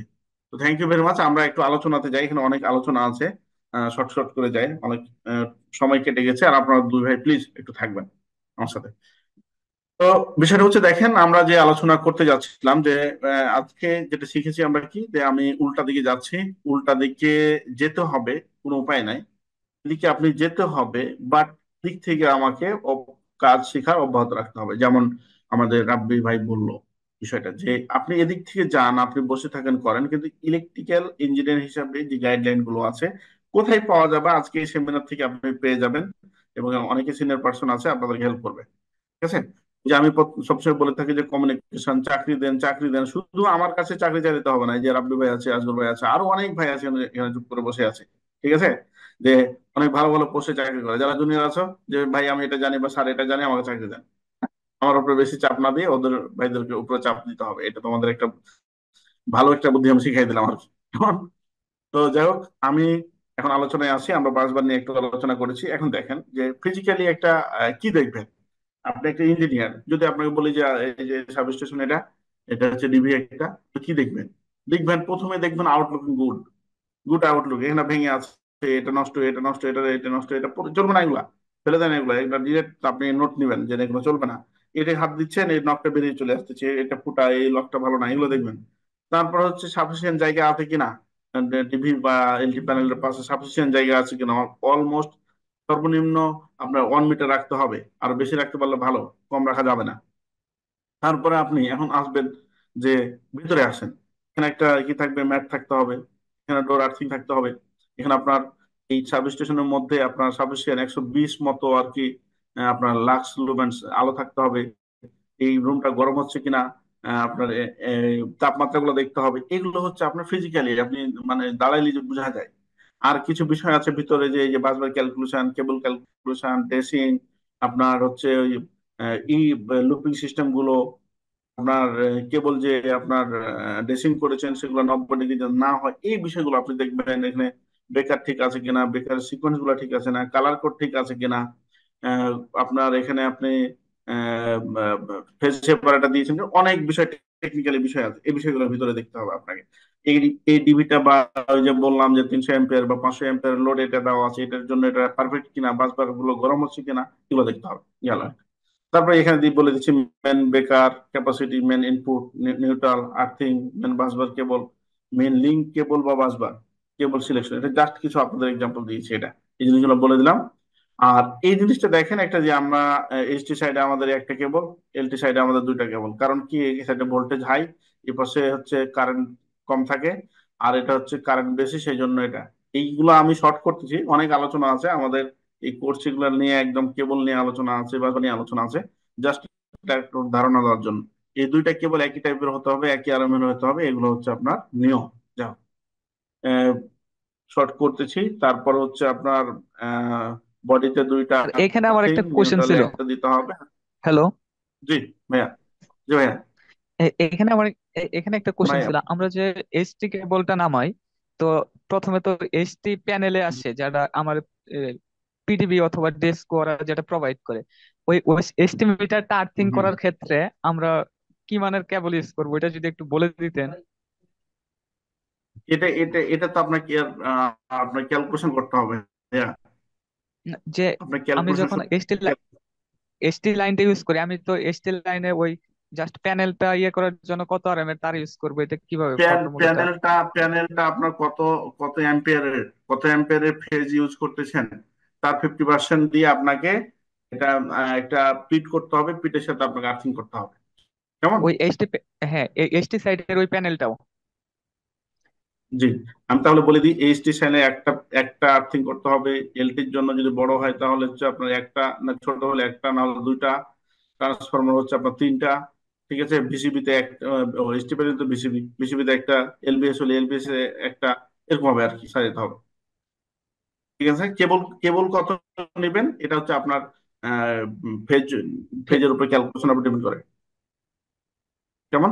আচ্ছা, এটা, জি, এটা হলো যদি আমি বিসিবিটাকে আমি ইয়ে করলাম, ওই যদি আর্থিং করি, সেই ক্ষেত্রে আমি বিসিবি যে প্যানেলটা থাকবে, প্যানেলের বডিটাও কি আর্থিং করতে হবে আমার? বডি তো আর্থিং করবেন আপনি, বডি আর্থিং তো মানে এটা তো বাসবারের সাথে ডিলেট দিচ্ছেন আপনি, আর প্রত্যেকটা বডি তো আপনার আর্থিং করতে হবে, যদি আপনি মানে ডোর আর্থিং যেটা সেই বলে ওটা, সেটা তো সেই থাকবেই। ক্ষেত্রে কেবলটা কেমন? বডি ডোর আর্থিং আর্থিংটাতে এর আমার জন্য কেবল সিলেকশনটা কিভাবে? এটা হচ্ছে সর্বনিম্ন 4 ইউজ করতে বলছে, তবে 6 করলে বেটার। ডোর আর্থিং, ডোর আর্থিং, এই যে ডোর আর্থিং যেটা, এই ডোর আর্থিং যেটা করবেন এটা হচ্ছে আপনার সর্বনিম্ন 4, 6 আপনার উৎসাহ দেয় 6 RML করতে, বিভিন্ন অডিট। 4 হলে যে ভুল হয়েছে বিষয়টা এরকম না, ভাই। মিনিমাম 4, আমি যে কোনো চাইলে আমার উপরের লেভেলে ইউজ করতে পারবো, ওপরে দিবেন, যত হায়ার উপরে দিবেন লেভেল। আর্থিং এর জন্য। আচ্ছা, থ্যাংক ইউ। আমরা আর একটু একটু আলোচনা করতে চাই বড় ভাই, হ্যাঁ, আপনাদের কোশ্চেন গুলো একটু মাথায় রাখেন, আমরা সব উত্তর দেবো যদি জানা থাকে, না হলে বলবো আমি জানি না। হ্যাঁ, ইনশাল্লাহ। তো দেখেন এখানে যে আহ, আমি আপনাকে বললাম যে এইচটি সাইডে যে কম, দেখেন এইচটি সাইডে আমাদের ইলেকট্রিক্যাল তো মজার মাথার উপরে থাকে, এই কেবল গুলো কত চিকন, আমাদের ফ্যাক্টরিতে আসতে যখন ফ্রিজের মধ্য দিয়ে এসটিতে থেকে তখন মোটা হয়ে যাচ্ছে এলটি সাইডে। এটার কারণটা কি দেখেন, সূত্রটা কি 500 কেভি ট্রান্সফরমার আমরা ক্যালকুলেশন যদি করি এই মানগুলো বসিয়ে, তাহলে আমরা 27 অ্যাম্পিয়ার কারেন্ট পাচ্ছি। বুঝতেছেন, 500 কেভি ট্রান্সফরমারে আমরা 27 অ্যাম্পিয়ার কারেন্ট পাচ্ছি। মজার বিষয় না এটা? একটা গেল। রিস্ক ফ্যাক্টর এটা আমি আমার মতো ধরেছি 1.26। এটা বিভিন্ন ডেস্কো ডিপিডিসি অডিট চেঞ্জ হয় এখানে।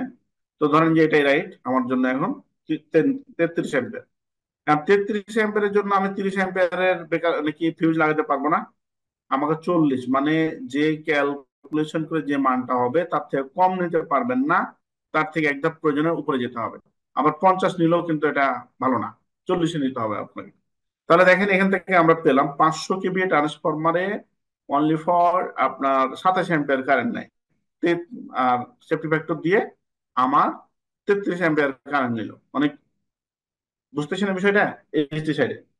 এখন একটা ক্যালকুলেশনে আছে, ক্যালকুলেশনটা আমি মানে খুব ভালো লাগে আমার। এটা আমি কাউকে যদি বলতে পারি আমার খুব মানে একটু আমি ভালো লাগে।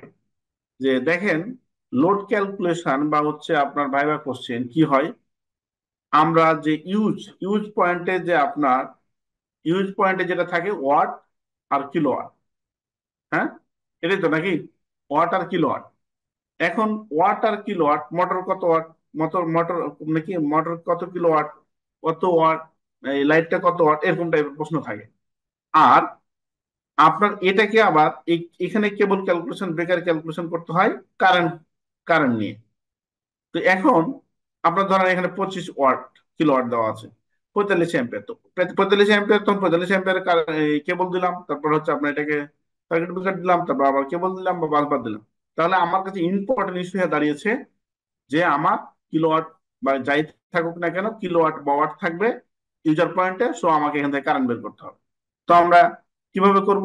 আমাদের সূত্র হচ্ছে পি সমান √3 ভিআই কস থিটা থ্রি ফেজের ক্ষেত্রে। আর একটা হচ্ছে কি পি সমান ভিআই কস থিটা সিঙ্গেল ফেজের ক্ষেত্রে। এখন ধরুন যে এই সূত্র দিয়ে আপনি ভাইভা গেছেন বা আপনি এসএলডি করবেন, আপনি এটা দিয়ে যদি করতে চান তাহলে আপনার চাকরিটা না হওয়ার সম্ভাবনা বেশি যদি আপনি এক্সপেরিয়েন্স পারসন হন।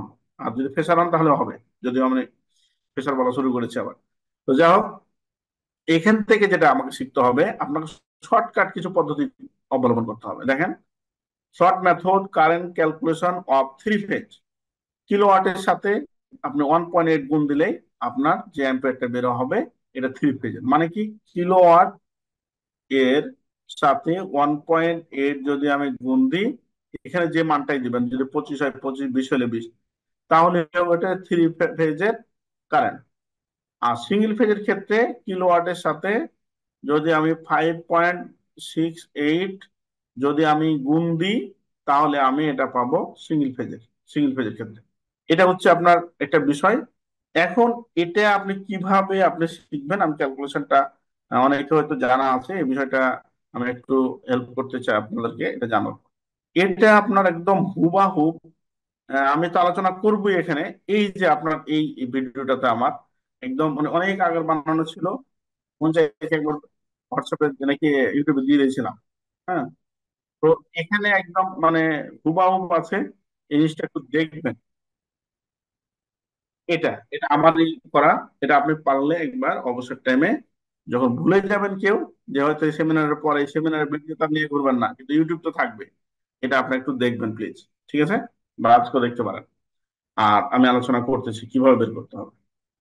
দেখেন, এই এখন এই 1.8 আর 5.6 কিভাবে আসলো এটা ওই ইউটিউবে দেখতে পাবেন, আমার ইউটিউবে অ্যাডভান্টেজের। আর এটা এখন প্রমাণ করে আমরা দেখেন। আমি প্রথমেই যে এই যে আপনাদের একটা কিছু বিষয় আমাকে হেল্প করেছিলেন বাসবার টাসবার নিয়ে, কেন করেছিলাম যে আপনি যে কোনো ডাটা আপনি বলা বা করার সময় অবশ্যই এটার আপনাকে ব্যাখ্যা বিশ্লেষণ জানতে হবে, এটা কোথা থেকে পেয়েছেন। এটা সোহেল ভাই বলেছে বা সোহেল স্যার বলেছে এটা বললে হবে না। ঠিক আছে, আপনি ভেবে ফেস করতে পারবেন না, বা কোনো জায়গাতে আপনি আমার রেফারেন্স বা অন্য কারো রেফারেন্স এটা হবে না। তো দেখেন আমি কি বের করব, আই পাওয়ার পি, এই সূত্রটাকে কনভার্ট করতেছি। তারপর হচ্ছে এটা হচ্ছে √3 আপনার ভি কস থিটা, এটাই তো সূত্র। আমরা যদি ইউনিট বের করতেছি, ইউনিট এটা হচ্ছে ইউনিট, যেটা আমরা কেজির মতো ইউনিট এটা। তাহলে পি সমান 1 কিলোওয়াট মানে হচ্ছে 1000, ঠিক আছে। √3 মানে হচ্ছে 1.732 ইন্টু ভোল্টেজ সমান 400, তারপর কস্টের মান ধরেছে 1.8। এটা যদি আমি করি তাহলে উপরে হচ্ছে আপনার 1000, নিচে হচ্ছে 554.4। এটা আমার মুখস্থ আছে, যেহেতু আমি এটা নিয়ে অনেকবার আলোচনা করি। আমার বের হয়েছে দেখেন 1.8, আপনারা একটু সামথিং বের হবে, এটা বেরিয়েছে। তাহলে এটা হচ্ছে 1 কিলোওয়াট সমান সমান 1.8। এটা হচ্ছে আমার ইউনিটটা আমি পেয়েছি। এটা কোথা থেকে পেয়েছি? আমার সূত্র থেকে পেয়েছি। কারো কোশ্চেন এখানে যে 400 নিলাম কেন, 0.8 নিলাম কেন? কারো? জি ভাইয়া, এই থ্রি ফেজের ভোল্টেজটা অনেক সময় শুনি 440, আবার 400, আবার শুনি 380। এটা আসলে কোনটা? আচ্ছা, এটার জন্য কিছু ডকুমেন্টে যেতে হবে। এটা আমি বলতেছি নমিনেল ভোল্টেজ। 400 হচ্ছে নমিনেল ভোল্টেজ, মানে স্ট্যান্ডার্ড ভোল্টেজ। কোথা থেকে পেয়েছি আমি এটা? ব্রিটিশ স্ট্যান্ডার্ড বলছে, এটা আপনার কি বিএনবিসি বলছে। এটা আপনাদেরকে আমি দেখাবো যেটা কোথায় বলছে কেমন। তাহলে আপনি পেয়েছেন, আমি আমি এটা বলিনি, এটা হচ্ছে নমিনেল ভোল্টেজ। সো এটা নিয়ে আপনি করবেন, আর যখন প্র্যাকটিক্যালি আপনি করবেন যেটা আপনি পাবেন সেটা নিয়ে করবেন। ক্লিয়ার? কিন্তু এটা হচ্ছে ইউনিট বের করার জন্য এটা। আর হচ্ছে সেম কাহিনী ভাবে 0.8 যখন ভাই আপনি 400 ইউজ প্র্যাকটিক্যাল। করলে তো 1.8 আসে না ভাই। আসবে, অবশ্যই আসবে। 415 ইউজ করলে 1.739 বা 1.8 লেখা যায় আর কি। না, আমি আপনাকে দেখাই দিই, তাহলে দেখেন আসবে। এটা তো মানে আমি তো ওই যে টিচার হওয়ার একটা ভালো গুণ আছে ভাই, বুঝছেন, একই জিনিস বারবার পড়াইতে হয়, বুঝছেন। এই যে দেখেন, ইন্টু 400 ইন্টু, মানে ভুল করলাম না, এই যে 554।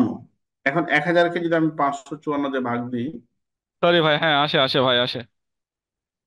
ভাই এটা এটা এটা ভুল হবে না, মানে আমি তো নতুন করতেছি না। হুম, এই যে, তাহলে দেখেন, সমস্যা নেই ভাইয়া, হয়তো ভুল করছেন কোনো ডিজিট বসাতে। তো এটা দেখেন, আপনি 1.8 আর 5.6, এটা মনে রাখা কোনো বিষয় না। কিন্তু আপনি যখন ভাইভাতে কোনো জায়গাতে যাবেন, মানে এক্সপেরিয়েন্স পার্সন, আপনি ধুম করে এই কোশ্চেন, মনে করেন বলছে এই 25 কিলোওয়াট সমান কত, আপনি ধুম করে বের করে দিয়েছেন 30 সেকেন্ডে। কিরে ওই 30 সেকেন্ডে পারলে কেমনে? আপনাকে এই কোশ্চেনটা আবার করে ফেলবে, এই কেমনে বের করলেন? তখন আপনি বলবেন তাহলে 1.8 কি? আপনি বলতে পারতেছেন না যে একটা সেমিনারে গিয়েছিলাম বা আমার ডিজিএম এভাবে করে আমি দেখেছি, বা অডিটে করে এভাবে দেখেছি, না হবে না। আপনি বলবেন যে এটা 3 বাই সূত্র থেকে কনভার্ট করে এটা পাওয়া 1.8, একটা ইউনিটি মান। গুড।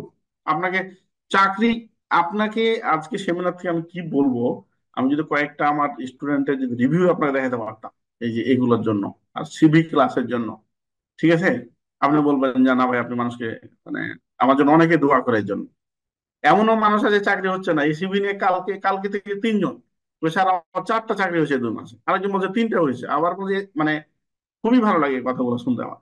তো যাই হোক। ভাই আপনি যে কথাটা বলতেছেন, এই ক্যালকুলেশন এটা অবশ্যই ধরে, যারা এসএলডি ডিজাইন করবে এগুলো তো মাস্ট বি লাগবে। আমি নিজেও এটা দেখছি আর কি।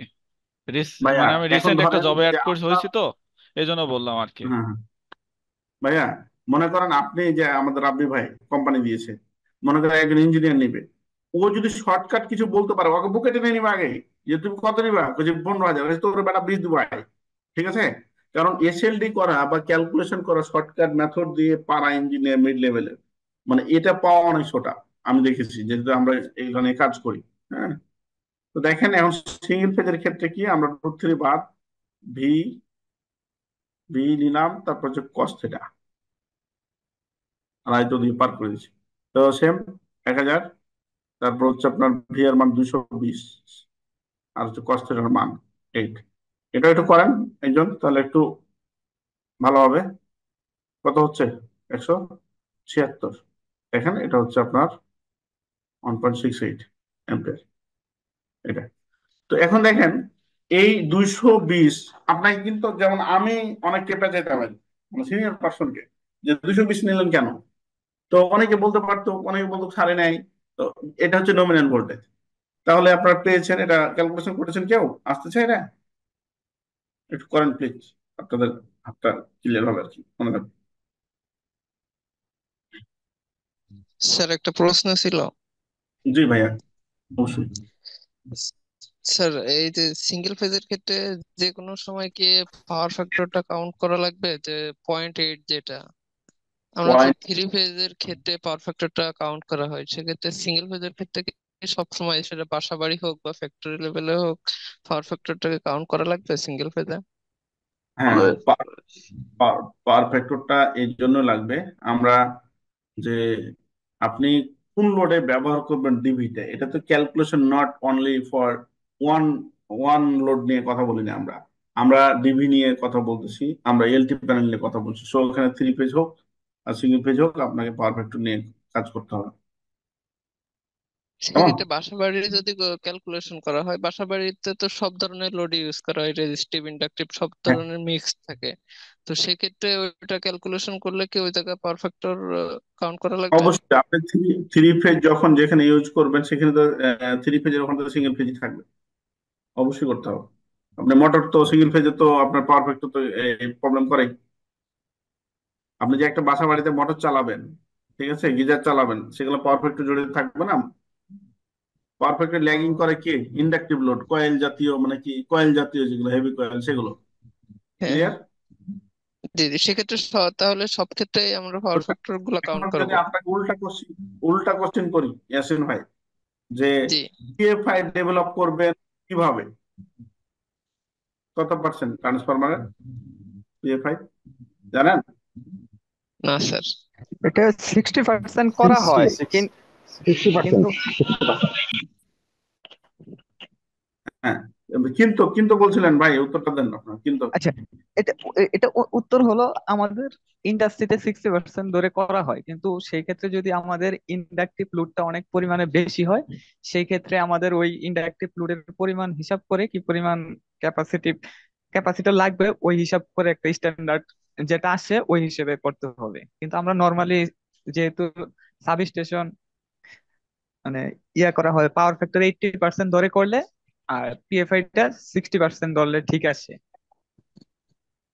থ্যাংক ইউ, থ্যাংক ইউ, আমি এটাই শুনতে চাইছিলাম। মানে ভাইয়ের কাছে সেই জন্য ভাইয়ের কোশ্চেন উল্টা আমি কোশ্চেন করছিলাম ভাই, হ্যাঁ, যে এটা হচ্ছে আপনার ভাইবা কোশ্চেন, এক বাক্যে কোশ্চেন। আর যদি আপনার ডিপলি কোনো সিনিয়র পোস্ট নেন, তাহলে জাহাঙ্গীর ভাইয়ের কথাটা হবে যে হয়তো বা এমন হচ্ছে যে আমি ভাই ট্রান্সফরমার দিয়ে শুধু লাইট চালাবো, কিচ্ছু নাই আর, সেক্ষেত্রে আপনি 60% করলেই না, এর থেকে কম করলেও চলবে আমার মনে হয়। ঠিক আছে, কিন্তু এখানে আবার ইস্যু আছে, ওই আপনার যে অনুমোদন দিবে, তার আবার 60% কম থাকলে অনুমোদন দিবে না। ঠিক আছে, তো সেই ক্ষেত্রে এই বিষয়গুলো আছে। হ্যাঁ, মানে ইন্ডাকটিভ লোড হিসাব করে আপনাকে পাওয়ার ফ্যাক্টর বা পিএফআই ক্যালকুলেশন করতে হবে, সেখানে কম বেশি হতে পারে। Thank you. এখানে দেখেন, এই যে এটা হচ্ছে ব্রিটিশ স্ট্যান্ডার্ড, ওই যে আমি একটু দেখাতে চাইছিলাম, পেয়ে গেছি এখানে। দেখেন এই যে 400 ভোল্ট থ্রি ফেজের ক্ষেত্রে যে নমিনাল ভোল্টেজ, তো আমি মনে করেন এটা আমার রেফারেন্স, আমার একটা গাইডলাইন তো বলছে। ক্লিয়ার? বিএনপিসি তো আছে আমি জানি। এখন আপনাদের জন্য আমি এই জিনিসটা একটু আলোচনা করতে চাই যে দেখেন আমরা যেটা করে থাকি আমাদের কোর্সগুলোতে, যে বিএনপিসি কি বলছে একটা বিষয় নিয়ে, এনএফপিএ কি বলতেছে, এরকম এইটা বইটাকে কেটে কেটে রাখে আপনাদের জন্য, পিডিএফটা একদম প্রোভাইড করি। ধরেন যে এই যে বিএনপিসি এটাতে বলতেছে 2.2% আপনার ফেজের ভোল্টেজ ড্রপের ক্ষেত্রে এখানে। আবার এখানে কি বলতেছে, ব্রিটিশ স্ট্যান্ডার্ডে কি বলতেছে সেটা আমরা উল্লেখ করেছি। ব্রিটিশ অনুযায়ী সূত্র আছে, কিভাবে বের করতে হবে এটা আছে।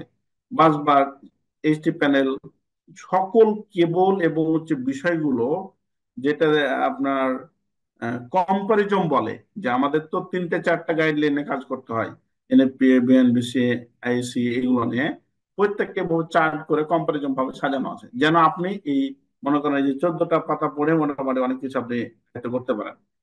প্রিয় ভাইরা, আমরা প্রত্যেকটা বিষয় এভাবে সাজিয়ে রাখছি, যে এনএফপিএ কি বলতেছে এই বিষয়টা নিয়ে, এটা এটা সাজিয়ে রাখছি। এভাবে মানে কেবল গুলো আপনি কিভাবে মানে টের উপর দিয়ে নিয়ে যাবেন, কত পার্সেন্ট আপনি পাইপের মধ্যে নিতে পারবেন, তাহলে আপনার ভোল্টেজ ড্রপ হবে না, এই বিষয়গুলো আমরা সুন্দর করে আলোচনা করি। তারপরে এখানে আরেকটা বিষয় একটু দেখিয়ে যাই। উম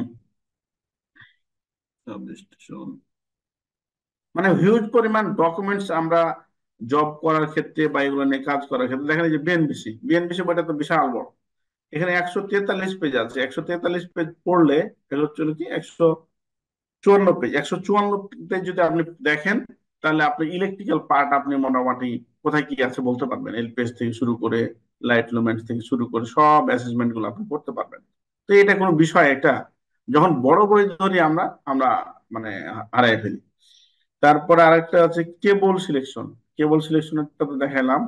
তারপর ট্রান্সফরমার রুম কই, সাবস্টেশন অনেক সময় সাবস্টেশন রুমটা আপনি কিভাবে সাজাবেন, এলপিএস ডিজাইন কিভাবে করবেন, এখানে একদম সুন্দর করে দেওয়া আছে।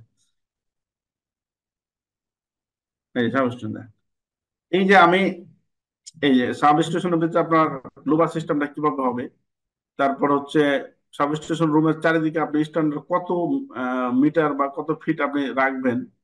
আপনি ট্রান্সফরমার, এখানে দেখেন এই যে ভাই যেটা বললো যে যারা ফ্রেশার আছেন তাদের জন্য বলতেছি, যে এটা এই যেটা দেখেন load factor of A last এত পার্সেন্ট, মানে আপনি 80% নিতে পারবে, এটা আপনাকে বিএনবিসি বলে দিচ্ছে।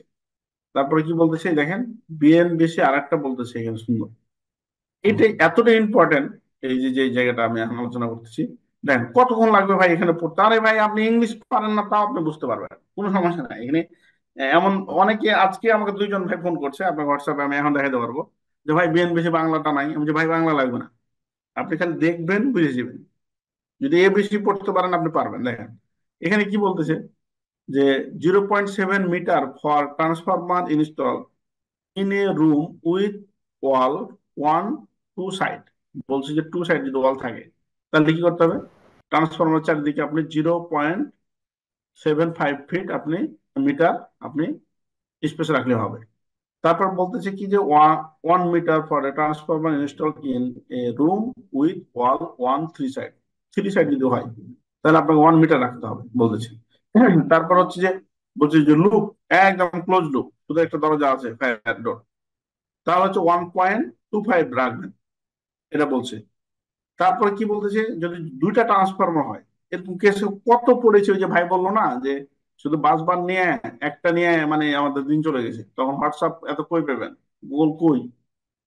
ট্রান্সফরমারের 2টা ট্রান্সফরমার মধ্যে ওখানে কতটুকু থাকবে, এই যে 1.5 distance for one to another transformer multi transformer in a room for a 11 kV voltage যদি হয় তাহলে এটা, আর তার থেকে বেশি হলে 2.5।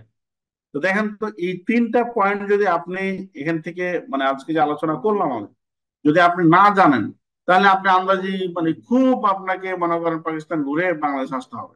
আর যদি এটা জানেন, এখন আপনি যে একটা রেফারেন্স বললেন এটা কোথায় আছে, সাবস্টেশন লেয়ারটা আছে 1.3183 আছে। এখন আপনার যদি এটা আপনার একবারও আপনি বিএনবিসি না ধরে থাকেন তাহলে আপনি পারবেন না। এই জন্য ধরেও থাকেন ভুলে গেছেন, তখন কি হবে, এই যে দেখেন আমাদের লেআউট গুলো আমরা এভাবে কম্পারিজন করি যে অ্যাটলিস্ট এই আমার মনে হয় যে এখানে 7টা পাতা আছে পিডিএফ, 7টা পাতা পড়লে আপনি সাবস্টেশনের অনেক কিছু মানে সাবস্টেশন আপনি 80% আপনি এখানে থেকে আপনি লেআউট করতে পারবেন 80% এই 7টা পেজ পড়ে। এটা কি খুব কঠিন? তো এগুলো হচ্ছে আপনার ডাটা স্টোর করে রাখতে হবে। যে ডাটাগুলো দেখতেছেন সবগুলো হিউজ পরিমাণ ডাটা আপনাদের জন্য আমরা রেডি করে রাখছি আর কি, যে যেন আমাদের ভাইদের সুবিধা হয়। আলোচনায় আসি আমরা, এই হচ্ছে বিষয়, এটা তো আলোচনা করেছি এসএলডি। আচ্ছা এসএলডিটা কি, যারা এসএলডি ক্যালকুলেশন করবে, এসএলডি হচ্ছে যে একটা ডিভি বা একটা ফ্যাক্টরিতে বাউন্ডারি লাইট থেকে টয়লেট লাইট থেকে মেশিন যতগুলো লোড আছে আপনার সবগুলো যেভাবে কেবল থেকে শুরু করে লোড থেকে শুরু করে যা করেছেন তা এসএলডি তে আপনার ফুটিয়ে তুলতে হবে। এটা হচ্ছে এসএলডি, এটা চিত্রতে উঠে। এখন এসএলডি হচ্ছে লোড ক্যালকুলেশন করার নিয়ম হচ্ছে নিচের দিক থেকে, মনে করেন কেমন নিচের দিক থেকে, এটা হচ্ছে একটা বাসবার, এটা হচ্ছে একটা কেবল বা বাসবার, এটা হচ্ছে একটা লোড। এটা যদি লোড হয় লোডটা কত অ্যাম্পিয়ার না নিবে, লোড এত, এই জন্য কেবল সেট করবেন, তারপর বেকার সেট করবেন, আবার এখানে কেবল সেট করবেন। এভাবে প্রত্যেকটা বিষয় আপনি এসএলডি গুলো আপনার কখন ডিভি একটা আপনার লোড, কখন একটা এমডিবি লোড, কখন আপনার এসডিবি লোড, এরকম করতে করতে করতে করতে সাবস্টেশনে এসে হিট করবেন। কেমন? এখন এগুলো আপনার একটা যদি আপনি রেফারেন্স জানেন লোড ক্যালকুলেশন নিয়ম, আপনি সবগুলো করতে পারবেন। এখানে একটা মেন এসএলডিটা একটু যাই, তো আচ্ছা, এসএলডি কেমন হয় আপনারা যারা জুনিয়র আছেন দেখেন, তো ওদের জন্য একটু বলবো। এসবি এটা আমার আমার নিজের হাতে এসএলডি করা দেখেন। এই যে এটা 108টা বেকার আছে একটা ডিবিতে, ঠিক আছে? 108টা আপনাকে ক্যালকুলেশন করতে হবে। এখন যদি আপনি ওই সূত্র বসায় করা শুরু করেন তাহলে তো আপনি মনে করেন কেমন হয়ে যাবে, তখন আপনার এসএলডি কমপ্লিট হবে না, ঠিক আছে? এই যে দেখেন একটা সাব স্টেশন 33 কেভি এখান দিয়ে আসতেছে, তারপরে এখান দিয়ে এসে বিভিন্ন প্রোটেকশন ডিভাইস দিয়ে দুইটা ট্রান্সফরমার যাচ্ছে, আবার এখানে একটা আপনার জেনারেটর আছে বিশাল। দেখেন তো এই সাব স্টেশনটা কি ছোট মোটো? হ্যাঁ, বিশাল বড়। এখন এখানে একটা আমার প্রশ্ন, আজগর ভাই আছেন আর ভাই বড় ভাই, আপনার কাছে প্রশ্ন আমার, কই জি যেন, ভাই আছি। আমাকে একটু হেল্প করুন প্লিজ। জি বলেন। আমরা দুই ভাই আলোচনা করলে ওই জুনিয়রদের একটু সুবিধা হবে আর কি। হ্যাঁ, জি বলেন। আসলে হ্যাঁ, এই যে এখানে ভিসিবি কই, আচ্ছা, ভিসিবিতে যে লেখা আছে যে আইডিএমটি রিলে কারেন্ট ক্লিয়ারিং টাইম হচ্ছে 0.04 সেকেন্ড, এই যেটা। আচ্ছা, কারেন্ট ক্লিয়ারিং টাইম বলতে কি বোঝাচ্ছে আর কি ঘটনাটা কি আমাকে একটু বল। আইডিএম রিলে কারেন্ট, এটা হচ্ছে এটা কত সেকেন্ডে মানে রিলে মধ্যে টাইমিং থাকবে, এটাকে অন করাবে, ঠিক আছে? আর ওই টাইমিংটা হচ্ছে ওখানে মনে হয় টাইমার থাকবে, ওটা ক্লিয়ারিং টাইম। হ্যাঁ, জি। বিসিবিতে কি কি ক্লিয়ার বেকম করবো? Bacon circuit Bacon circuit breaker যখন বিসিবি আমি অন করব, তখন ওই বেকমটা মানে ওই ওই সার্কিট ব্রেকারকে অন করে দেওয়ার সময় অন করে দিয়ে তারপরে হচ্ছে কি ওই যে বেকম গ্যাস যেটা আছে ওটাকে ক্লিয়ার করে দিবার ওই টাইমটার ভিতরে, এরকম না? যদি আমার কোনো জ্ঞান থাকে তাহলে একটু। হ্যাঁ হ্যাঁ হ্যাঁ, ঠিক আছে। আরেক ভাই ছিল জাহাঙ্গীর ভাই কো, জাহাঙ্গীর ভাই চলে এখানে, ভাই যাবেন না আজকে? জাহাঙ্গীর ভাই শুনতে পাচ্ছেন? আপনি কিছু বলবেন? জাহাঙ্গীর ভাই শুনতে পাচ্ছেন না ভাই, এটা হচ্ছে, আমি শুনতে জি পাচ্ছি, জি আমাকে শুনতে পান? হ্যাঁ আমি আচ্ছা, জিরো আমরা যখন পয়েন্ট, এই যে ক্লিয়ারিং টাইম এটা বলতে কি বোঝায় এটা, আমি একটু এটা যদি আমি শর্টলি বলি, যদি বিসিবি তে কোনো ফল্ট হয়, এটা 0.04 সেকেন্ডের মধ্যে এটাকে শাটডাউন করে দিবে। ওকে, এটা হচ্ছে ভিসিবির ম্যানুফ্যাকচারার কোম্পানি বলে দিয়েছে, এই তো? এটা বিসিবি ম্যানুফ্যাকচারার বলে দিচ্ছে বলতে, আমরা যখন এসএলটি টা ডিজাইন করি তখন ওইখানে ফল্ট ক্লিয়ারিং টাইম টি আর একটা অপশন থাকে, ওইখানে আমরা টিটা সিলেকশন করি, ওই হিসেবে আমরা এই আইডিএম তে রিলেটা সেটিং করি। হ্যাঁ, এখানে তো আপনি তো মন মতো করতে পারবেন না। না, এটা এটা হলো একটা তো আমরা একটা লিমিট, নর্মালি। এটা একটা একটা তো হ্যাঁ, রেটিং লিমিট হ্যাঁ, আছে, থাকে যে একটা যে একটা রেটিং কোম্পানি আছে, বিসিবি বানাই। এই এত জি থেকে জি, এত, রাইট? হ্যাঁ, ওকে, ওইটা ওই যে মানে 0.06 পর্যন্ত ইউজ করে নর্মালি। হ্যাঁ, আচ্ছা, থ্যাংক ইউ, থ্যাংক ইউ ভাই। এখন বিষয়টা দেখেন, আমি জাহাঙ্গীর ভাইকে আরেকটা জানতে চাচ্ছি, এই যে ক্লিয়ার করলো মানে কি, এদিকে যদি কোনো প্রবলেম হয় আউটপুটে, তাহলে এটা অফ করে দেবে, এই তো? হ্যাঁ, 0.0 সেকেন্ডে, আচ্ছা, গুড। হ্যাঁ, আমি এখন এখানে একটু মানে ওই ওস্তাদি করি একটু আপনাদের উপর দিই। বিষয়টা হচ্ছে যে সমস্যা নাই, ক্লিয়ার হ্যাঁ। যে করবে, আচ্ছা, ভিসিবি ক্লিয়ার করা মুহূর্তে ওখানে কত ভোল্টেজ ক্রিয়েট হবে, এই কারেন্টটা কই যাবে, এই ভোল্টেজটা?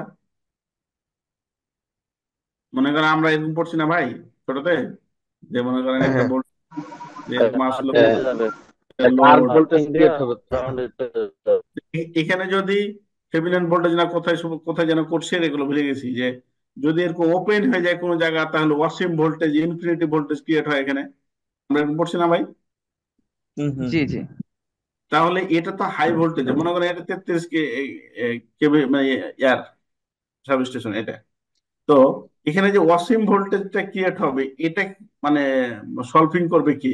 এই প্রশ্নটা ব্যাপক একটা কোশ্চেন, আমি বলতেছি ভাই এটা করবে, আর্থিং চলে যাওয়ার কথা। আর্থিং হ্যাঁ এর মাধ্যমে। এটা করবে আর্থিং এ, সিস্টেম আর্থিং এ। তাহলে যদি আপনি সিস্টেম আর্থিং। এই 0.04 সেকেন্ড নিতে চান আপনার এর কাছ থেকে কাজ, তাহলে আপনাকে এই আর্থিং এর মান থাকতে হবে 1 এর নিচে, 5.0 ওহম থাকলে বেটার পাইবেন আপনি এটা। আর না হলে ঘটনা ঘটবে কি, যদি মনে করেন এটা নাই, আপনার আর্থিং নাই, তাহলে উনি 1 মিনিটেও আপনার কিছু হবে না, মানে পুড়ে আপনি এর পাশটা ধ্বংস হয়ে যাবে, ও চুপ করে বসে থাকবে। বিসিবি আপনার টিপ করবে না, কারণ কি? বিসিবি কেন টিপ করবে না? টিপ করা মুহূর্তে উনি চাইবে গ্রাউন্ড।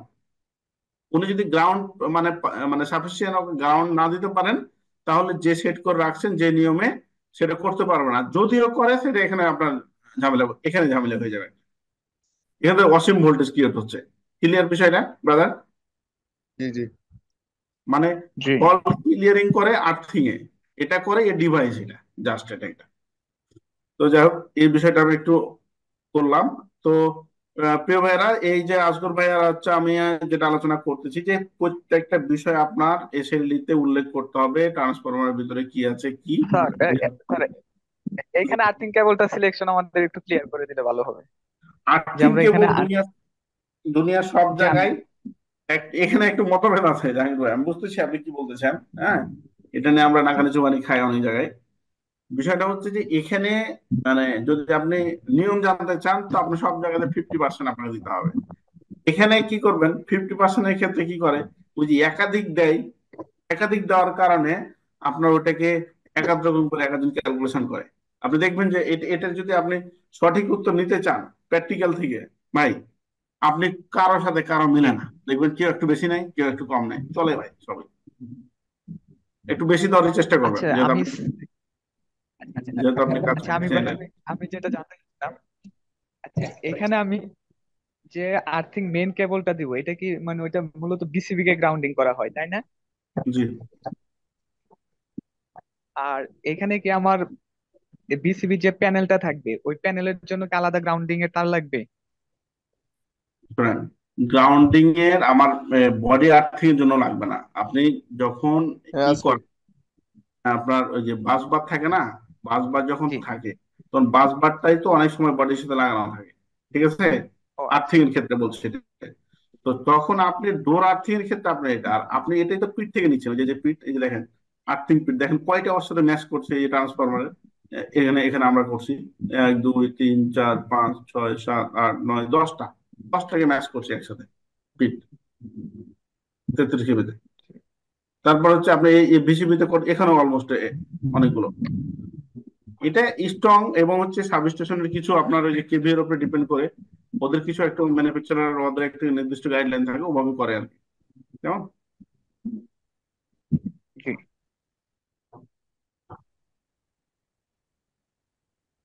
আচ্ছা, একজন ভাই লিখছে, থ্যাংক ইউ স্যার, আপনারা যারা টেকনিক্যাল ভিডিওর জন্য আমরা যারা ট্রেনিং করতে পারছি না, তারা অনেক কিছু শিখতে পারছে।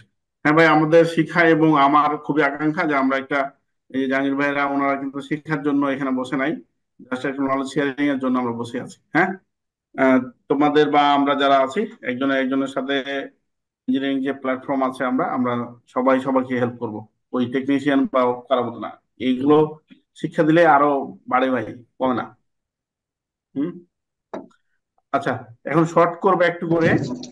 দেখেন যে একটা রুম, এখন আমরা কি করব, যে যখন আপনি রুমের মধ্যে লাইট সেট করবেন, বিশাল একটা ফারাক।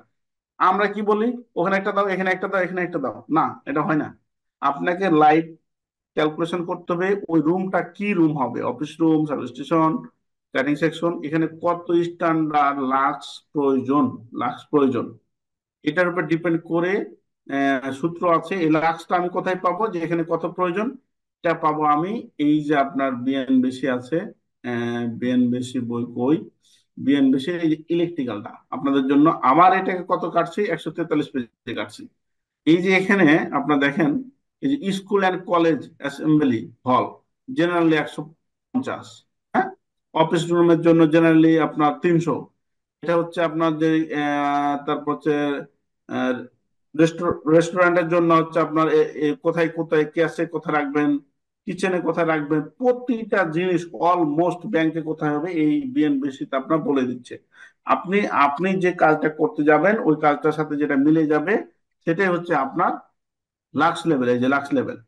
এখন আমার প্রশ্ন, লাক্স কি আর লুমেন কি? লুমেন কোথায় পাবো, লাক্স কোথায় পাবো বলেন? লুমেন কোথায় পাবো? লুমেন কোথায় ক্যাটালগে পাবো? পাবো দেখুন, হ্যাঁ, ক্যাটালগে। হ্যাঁ, লুমেন পাবো লাইটের ক্যাটালগে, মানে লাইটের গায়ে লেখা থাকবে লুমেন, আর লাক্স লুমেন। পাবো আমি স্ট্যান্ডার্ড এই গাইডলাইন থেকে যেখানে কত শেষ। এটা যদি যে কোনো লাইট আপনি যখন বাজারে কিনবেন লেখা থাকবে, আর যদি আপনি টেকনিক্যালি যখন বড় ধরনের কাজ করতে চাইবেন তখন ওনার কাছে আপনি টেকনিক্যাল ডাটা চাইবেন, ওরা দিয়ে দেবে। যে লাইট নেবেন সেই প্রত্যেকটা লাইটেরই আছে, সে লাইট ছোট হোক বড় হোক। গেল উত্তর। আমি শর্ট করতেছি। তাহলে এখন এখানে আপনি লাক্স আর লুমেন কি দুইটা আলাদা বিষয় না একই? না, ওটা দুটা বিষয় দুই রকম। কেমন? লাইট থেকে যেটা নির্গত হয়, লাইট থেকে যেটা নির্গত হওয়ার ক্ষমতা, মনে করেন এটা 18 ওয়াটের লাইট, এটার লুমেন পার ওয়াটে মনে করেন 140, তাহলে 140 × 18 গুণ দিয়ে এইটা লুমেন আলো দিতে পারবে। কারণ আলোটা আপনার সারফেসে পড়ে যদি আপনি এখানে মিটার ধরেন কত উঠছে, ধরেন যে আপনার 300 লাক্স পেলেন আপনি। এই যে লাক্স হচ্ছে মিটারে পাবেন, আর নির্গত হওয়ার ক্ষমতাটাই হচ্ছে আপনার হচ্ছে লুমেন। ক্লিয়ার? জি ভাই, ক্লিয়ার। আচ্ছা, এখন ধরেন আপনাকে আমি বললাম যে একটা রুমের একটা, আমি বুঝে গেলাম যে এই রুমটা হচ্ছে এত ফিট, এটাতে আমি কয়টা লাইট লাগাবো, কিভাবে লাগাবো, কিভাবে আমি দিব, এটা একটা বিষয়। এটার জন্য আমাদের একটু ওইটা ওটাতে যেতে হয়।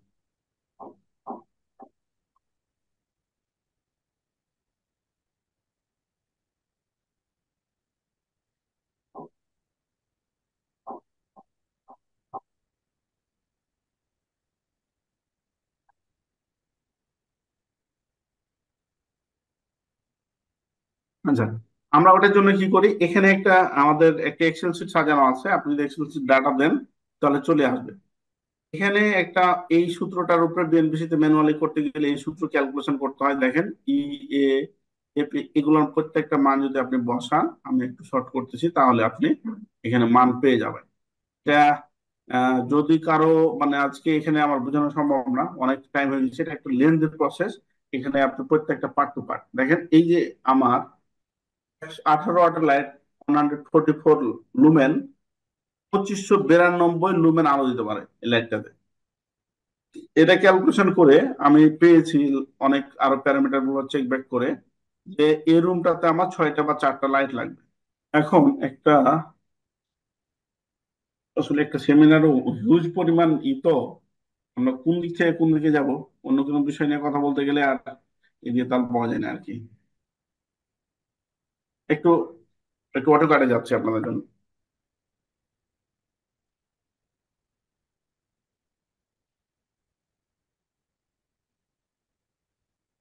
আচ্ছা, একটা ড্রয়িং কেমন হতে পারে, আহ, যারা কোনোদিন দেখেননি তাদের জন্য বলতেছি।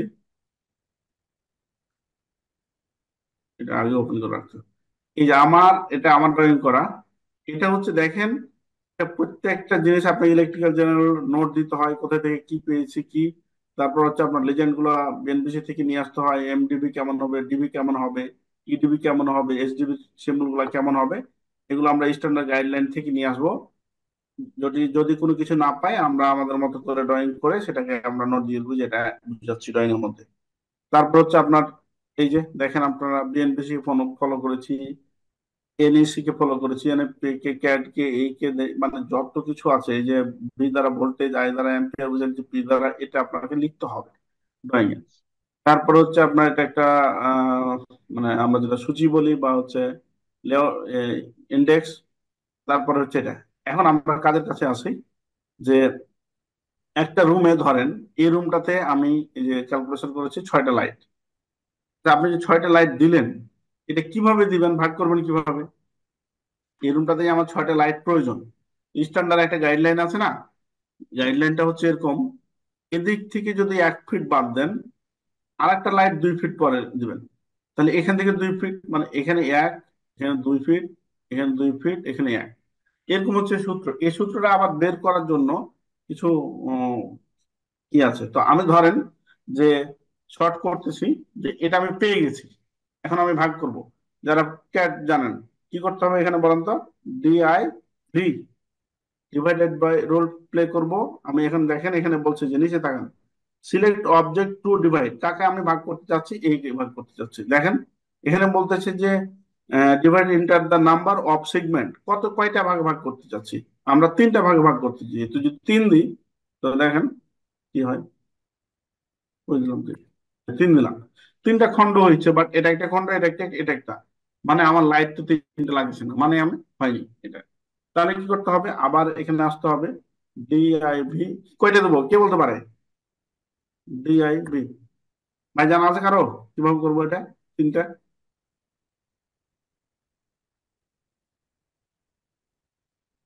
আচ্ছা, হ্যাঁ ভাই, আমি জানা বলতেছি, নাই, একটু বলেন।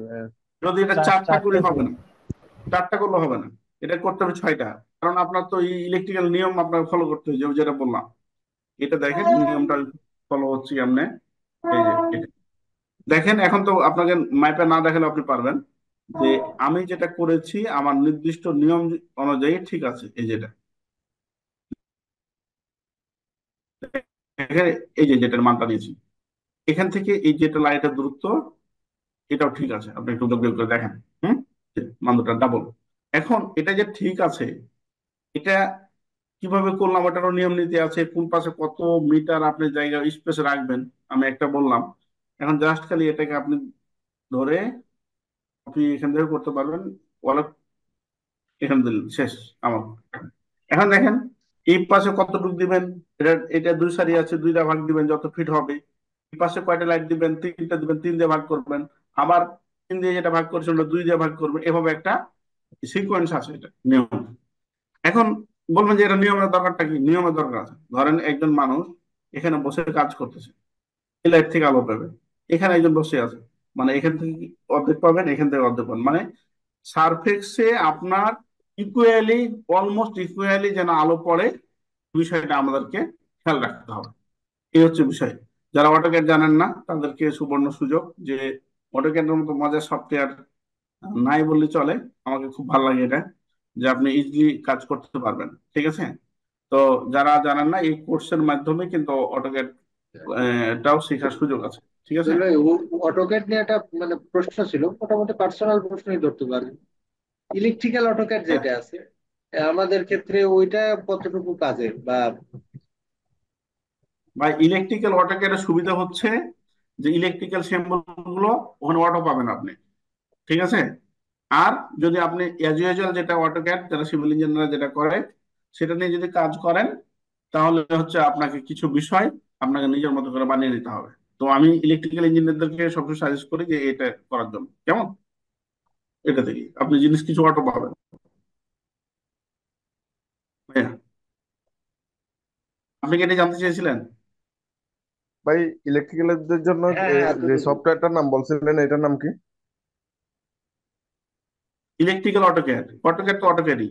আচ্ছা আচ্ছা, আপনি ঠিক আছে। না ওখানে রেবিট একটা আছে, আবার রেবিট তো না, নেভি সকার আছে। আচ্ছা। ভাইয়া, ইলেকট্রিক্যাল অটোক্যাড আমি এভাবে বলি যে ও অনেককে আচ্ছা, আমি ইকেট আবেগে ইকেট ইকেট জায়গাতে, ব্যবহার করতে হবে আমাদের, বুঝছি। ECAD ECAD ECAD electric ECAD ECAD সিম আর একটা কিন্তু। হুম। হ্যাঁ, আর ইলেকট্রিক্যাল অটোক্যাড আর একটা। হ্যাঁ, আমি এবার সার্কিট ব্রেকারের সেট পয়েন্ট গুলো একটু ক্লিয়ার করেন। আজকে তাহলে তো আমার দম বেরোবে ভাই আজকে। তাই তাও চেষ্টা- আচ্ছা, আচ্ছা, সমস্যা নেই, যতটুকু পারেন করেন। এটা হচ্ছে আমাদের একটা ক্লাসেরই, আমি একটা ওই যে লাইটের একটা সিকোয়েন্স ছিল, আমি কোথায় হুম যেন হুম হুম। দিয়েছি, ওটা তো থাকার কথা ছিল এই, এটা মানে ক্যালকুলেশনটা আর কি, মানে ওই চার্টটা দেখলে আপনাদের জন্য একটু ভালো হতো। যাই হোক, তাহলে আমি অন্য সময়, মানে ওই যে কোন পাশে কতটুকু ভাগ করবেন, এটা একটা আমার হুম ভাগ হুম। করা আছে। হুম, তাহলে কি ভাই একটু আজকে দেখেন শেষ তো, করবেন নাকি? আর একটু। হ্যাঁ, আচ্ছা। তাহলে আমরা শেষের দিকে চলে এসেছি। আহ, একটু শেষ করবো আর কয়েক মিনিটের মধ্যে। বেকারের ব্যাপারটা একটু করে দেখালে মনে হয় ভালো হতো। এই বেকারের একটু আপনারা থাকতে চাইলে দেখাবেন তো না? আমি থাকতে পারবো, আমি কোনো সমস্যা নেই, আমি দেখাবো। এখানে এরকম বুঝার মানে উপায় নাই যে আমি কোর্স করানোর জন্য স্কিপ করতেছি। আপনারা যদি আর একদিন মানে একটা বিষয় না 3 দিন 4 দিন আলোচনা করতে না সেটা ঠিক আছে না করবো, ভাই। কোনো সমস্যা না না না। নাই। কোর্স কোনো ফ্যাক্ট নাই, আপনাদেরকে সিনিয়র গুলাকে রাখি, আমি মজা পাই। এখানে হচ্ছে আমি অনেক বল বড় পার্ট, তো এগুলা সব মানে এই টাইমের ভিতর মানে শেষ করা সম্ভব না, তাই না? আচ্ছা, এখন আমরা এলপিএস এ আছি একটু, যে এলপিএস হচ্ছে আপনার ডিপেন্ড করতে হয় আপনার বিল্ডিং এর উপরে। এটা আবার এখানে এই বিল্ডিং এ আপনার লাইটিং বেস্ট প্রোটেকশন প্রয়োজন। সিস্টেম। হ্যাঁ, এটা হচ্ছে আপনার রিক্স ইন্ডেক্স আপনার বিএনবিসি থেকে নিতে হয়, আর এনএফপিএ থেকে। এই জিনিসটা আপনার ক্লাস 1 ক্লাস 2 এনএফপিএ বলতেছে, আর বিএনবিসি আপনার রিক্স ইন্ডেক্সের উপরে বলতেছে। এটার জন্য আপনাদের জন্য আমরা যেটা করে রাখছি আমি, যে এইটাকে একদম বিএনবিসি, এই যে 9টা যে লাইটিং প্রোটেকশন সিস্টেম, এটা 9টা পেজ পড়লে আপনি এটাতে বিল্ডিং এ এলপিএস প্রয়োজন কিনা আপনি জানতে পারবেন, কি কি ম্যাটেরিয়াল, একটা ইস্যু। আর এনএফপিএ কে ফলো করে আপনি টোটাল করতে পারবেন।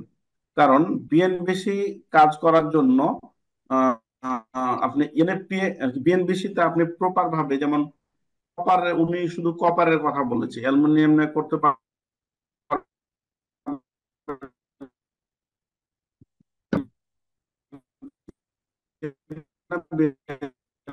বেশি বলেনি। আর তারপরে আবার বিএনবিসি বলতেছে আপনি আপনি একদম পানির মতো, আপনি 1-2টা ক্লাস করে আপনি বিএনবিসি এবং এনএফপিএ তে কি বলছে আপনি খুব সুন্দরভাবে করতে পারবেন প্রিয় ভাইরা। একটা গেল, এটা একটু বলেই দিই ভাইরা কোশ্চেন যাদের, যে 75 ফিট যদি হয়, 75 ফিট যদি হাইট হয়, তাহলে হচ্ছে ক্লাস 1 ম্যাটেরিয়াল ক্লাস 1 এ লাগবে। 75 ফিটের যদি আপনার বেশি হয় তাহলে ক্লাস 2। শুধু জাস্ট নিয়ম একই, জাস্ট ম্যাটেরিয়ালের গঠনটা চেঞ্জ হয়। কেমন? জি জি। এলপিএস কেমন হয়, যারা একটু কষ্ট করবেন, এলপিএস এরকম হয়, এলপিএসটা হয় এরকম। আসলে মানে এখানে আলোচনার মধ্যে এত কিছু থাকে, শর্ট করলে লং হয়ে যায় আর কি। এটা কত অনেক ডিজাইনটা এরকম হয়। এটাও আমার ডিজাইন করা একটু অ্যাডভান্টেজের এটা, যে আপনার একটা এরকম থাকবে, তারপর হচ্ছে আপনার ইন্ডেক্স থাকবে, তারপর হচ্ছে আপনার বিল্ডিংটা কোন ক্যাটাগরি রিস্ক ইন্ডেক্স হিসাব করতে হবে। রিস্ক ইন্ডেক্স যদি আপনার 40 হয় তাহলে ওই বিল্ডিং অবশ্যই আপনাকে এলপিএস করতে হবে। তারপর হচ্ছে আপনি কিভাবে ক্যালকুলেশন করলেন সেটা আপনি এখানে করতে হবে। তারপর হচ্ছে কি কি ম্যাটেরিয়াল দিয়েছেন এখানে, সেটা আপনি কোন রেফারেন্সে দিয়েছেন সেটা লাগবে। তারপরে এরকম একটা লেআউট করতে হবে। তারপরে আপনি কি কি ম্যাটেরিয়াল ইউজ করছেন লিজেন্ড একটু দিবেন। তারপরে এরকম একটু 2D 3D এরকম একটু দিবেন কোথায় কি। এটা হচ্ছে এলপিএস। এলপিএস খুবই সোজা, আমি জিনিস যে আপনি যদি দেখেন বা করেন হয়ে যাবে ভাই। AutoCAD sir LPS. জি কি হ্যাঁ, আজগুল ভাই কিছু বলবেন? আচ্ছা, থার্মোগ্রাফি আমি একটা কথা বলেছিলাম, যে থার্মোগ্রাফিটা হচ্ছে একটা স্ক্যানার মেশিন। আপনার ডিভাইস গুলো বা হচ্ছে আমাদের ইলেকট্রিক্যাল ট্রান্সফরমার থেকে শুরু করে কোন কত হিট আছে এটা ধরলে আপনি পাবেন। এটা নির্দিষ্ট হিটের বেশি গেলে আপনাকে ওটা করতে হবে। এটা হচ্ছে আপনার এনইটি বলে দিচ্ছে, এনইটির অনুযায়ী এটাকে 7টা ক্যাটাগরিতে ভাগ করেছে। 1 থেকে 10 একটা, 11 থেকে 20 একটা, 21 থেকে 40 একটা। 40-এর উপরে হলে অবশ্যই তাৎক্ষণিক এটা অফ করে আপনাকে ঠিক করতে হবে। তারপরে কেবল ইনসুলেন্স রেজিস্ট্যান্ট টেস্ট, যেটা কেবলের গায়ে আমরা একটা কেবল থেকে আরেকটা কেবল নিয়ে যাই, তখন কি হয় যে আমরা একসাথে যাই এবং মানুষ ধরে কাজ করে। কেবলের গায়ে যে ইনসুলেশন থাকে, ইনসুলেশনটা 5 মেগা ওহমের নিচে আসলে এই কেবল ইউজ করা যাবে না। একটা মিটার আছে, মিটার দিয়ে টেস্ট করলেই পাওয়া যায়। ভাইরা, এই ছিল আজকের আমার মানে সংক্ষিপ্ত সময় আপনাদের সাথে আলোচনা।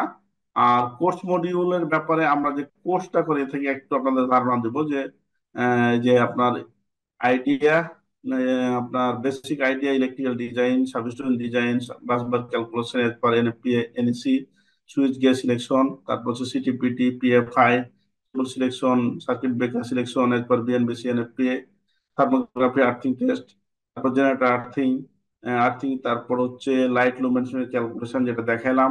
অটোক্যাড বেসিক নলেজ শিখতে পারবেন।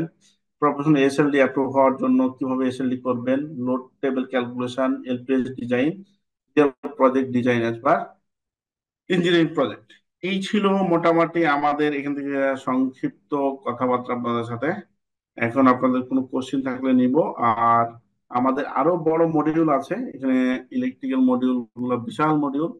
এখানে যারা কোর্স করবেন আমাদের এই মডিউলে যা আছে আপনি সব ধরে ধরে আমরা 16 থেকে 17, 18টা ক্লাস হবে। ক্লাসের মধ্যে আপনারা এগুলো পাবেন। যে ডকুমেন্টস গুলো সংক্ষিপ্ত টাইমে দেখিয়েছি সকল কিছু আমরা প্রোভাইড করবো আপনাকে। Thank you. যারা কোর্স করতে চান তারা আমাদের কোর্স জন্য তারাকে আমি রিকোয়েস্ট করবো যে বিভিন্ন জন বিভিন্ন জায়গা থেকে আমাদের সাথে একত্রিত হয়েছেন। এই কোর্সটা অনলাইনে হবে, অলমোস্ট আপনি সব কিছু শিখতে পারবেন। আর যদি অফলাইনে আসতে চান আসতে পারবেন যে কোনো সময়। এবং তারাকে চ্যাট বক্সে তার নাম্বারটা দেওয়ার জন্য অনুরোধ করবো, তার সাথে আমি কথা বলবো কাল পরশুর মধ্যে। যারা কোর্স করতে চান আপনার নাম্বার চ্যাট বক্সে দিবেন, আর বাকি ভাইদের কোশ্চেন করেন যদি কোনো কিছু জানার থাকে বা বলার থাকে, আমাকে পরামর্শ দিতে পারেন প্লিজ। আজু ভাই আছেন তো? আসসালামু স্যার। ওয়ালাইকুম সালাম। হ্যাঁ ভাই বলেন। স্যার এই যে আজকের যে ভিডিওটা, এটা কি আপনার ফেসবুক ইউটিউবে দিতে ছাড়বেন? ইউটিউবে এগুলো যতগুলো সেমিনার আছে সবগুলো দেওয়া আছে, এটাও দেবো। এইটা আচ্ছা, থ্যাংক ইউ স্যার। এবং আপনাদেরকে যারা রেজিস্ট্রেশন করেছিলেন তাদেরকে ভিডিও লিংক আমরা হোয়াটসঅ্যাপে দিয়ে দেবো, আমাদের অফিস থেকে দিয়ে দেবে, কেমন? জি স্যার। আর অ্যাডভান্টেজ লিখে আপনি সার্চ করলে পেয়ে যাবেন। আমি আবারও বলতেছি যে বিভিন্ন ভাই বিভিন্ন জায়গা থেকে আমাদেরকে সাথে যুক্ত হয়েছেন। যদি কোর্স করতে চান, আমাদের অলমোস্ট 4 তারিখের মধ্যে কোর্স রানিং হবে। আমাদের ফ্যাসিলিটি হচ্ছে সকল রেকর্ড ক্লাস আমরা দিব, পিডিএফ দিব, এবং হচ্ছে আপনার যদি কোনো কিছু থাকে জানার থাকে সেটা আমাদের জানা থাকলে উত্তর দিব। এখন কোর্স তার সাথে সাথে ফি আপনার নাম্বার। জি কোর্স ফি ভাই কোর্স ফিটা কত, আর এটা কি ইনস্টলমেন্টে দেওয়া যায় কিনা? হ্যাঁ হ্যাঁ, অবশ্যই অবশ্যই ভাই, এটা আমি আবারও বলি যে মানে কোর্সের এই যে ফি এর কথা বলতে আমি একটু মানে কাঁপি আর কি ভাই, বুঝছেন? যে কোর্স করতে হবে কেন বা টাকা নিতে হবে কেন, এভাবেই শেখাবো। কিন্তু ওই যে আপনার প্রতিষ্ঠান চালানোর জন্য মনে করেন এই যে 6 জন স্টাফ থাকে, হ্যাঁ, সেই জন্য টাকা নিতে হবে। হ্যাঁ, কোর্স ফি হচ্ছে আমাদের, এটা ফি হচ্ছে 7,500 টাকা, 7,500 টাকা। আমাদের অফিসিয়ালি নিয়ম অনুযায়ী ফার্স্ট 10 জনকে, অলমোস্ট আমাদের 30 জন অ্যাডমিশন নিয়ে ফেলছি এই কোর্সে। আপনার ফার্স্ট 10 জনকে আমরা 5,000 টাকা এটা নির্ধারণ করে থাকি। কোর্স সকল কোর্সের 60% দিয়ে অ্যাডমিশন নেওয়ার নিয়ম। আপনি বিকাশে এটা আছে, ব্যাংকে দিবেন, আপনাকে অনলাইনে মানি রিসিপ্ট দিবে, অফিসে এসে দিতে চাইলেও দিতে পারবেন। আর আপনি এখন মনে করেন 3,000 টাকা হচ্ছে, তাহলে যদি আপনার 2,000 টাকা থাকে তাহলে কি আপনি ভর্তি হতে পারবেন না? পারবেন, কোনো সমস্যা নাই, ভর্তি হতে পারবেন। এবং হচ্ছে আপনি ধাপে ধাপে টাকা দিবেন, আপনার টাকা চাইবে, আপনি দেওয়ার কম দিবেন। তারপরে যে কোনো সমস্যা থাকলে আমি আপনার জন্য ক্লিয়ার। ভাই আমাদের আজকে জি ভাই। সেমিনার উপরে জাহাঙ্গীর ভাই আছেন, আজগর ভাই আছেন রিভিউ বলতে, আমাকে পরামর্শ, এবং এখানে জুনিয়র গুলো আছে তাদেরকে কোনো পরামর্শ দেওয়ার থাকলে ফয়সাল ভাই আপনি দিবেন প্লিজ, আমরা কয়েক মিনিটের মধ্যে শেষ করে ফেলবো। আর যারা কোর্স হ্যাঁ করতে চান তারা নাম্বার দিতে থাকেন, আমাদের গল্প শুনতে শুনতে। বলেন।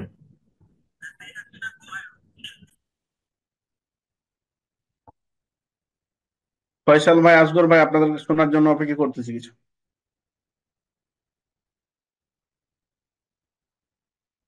বা যে কেউ কোনো পরামর্শ, কোনো কথাবার্তা আমার থেকে এবং যারা এখানে যুক্ত হয়েছে সবার জন্যই, বলুন প্লিজ।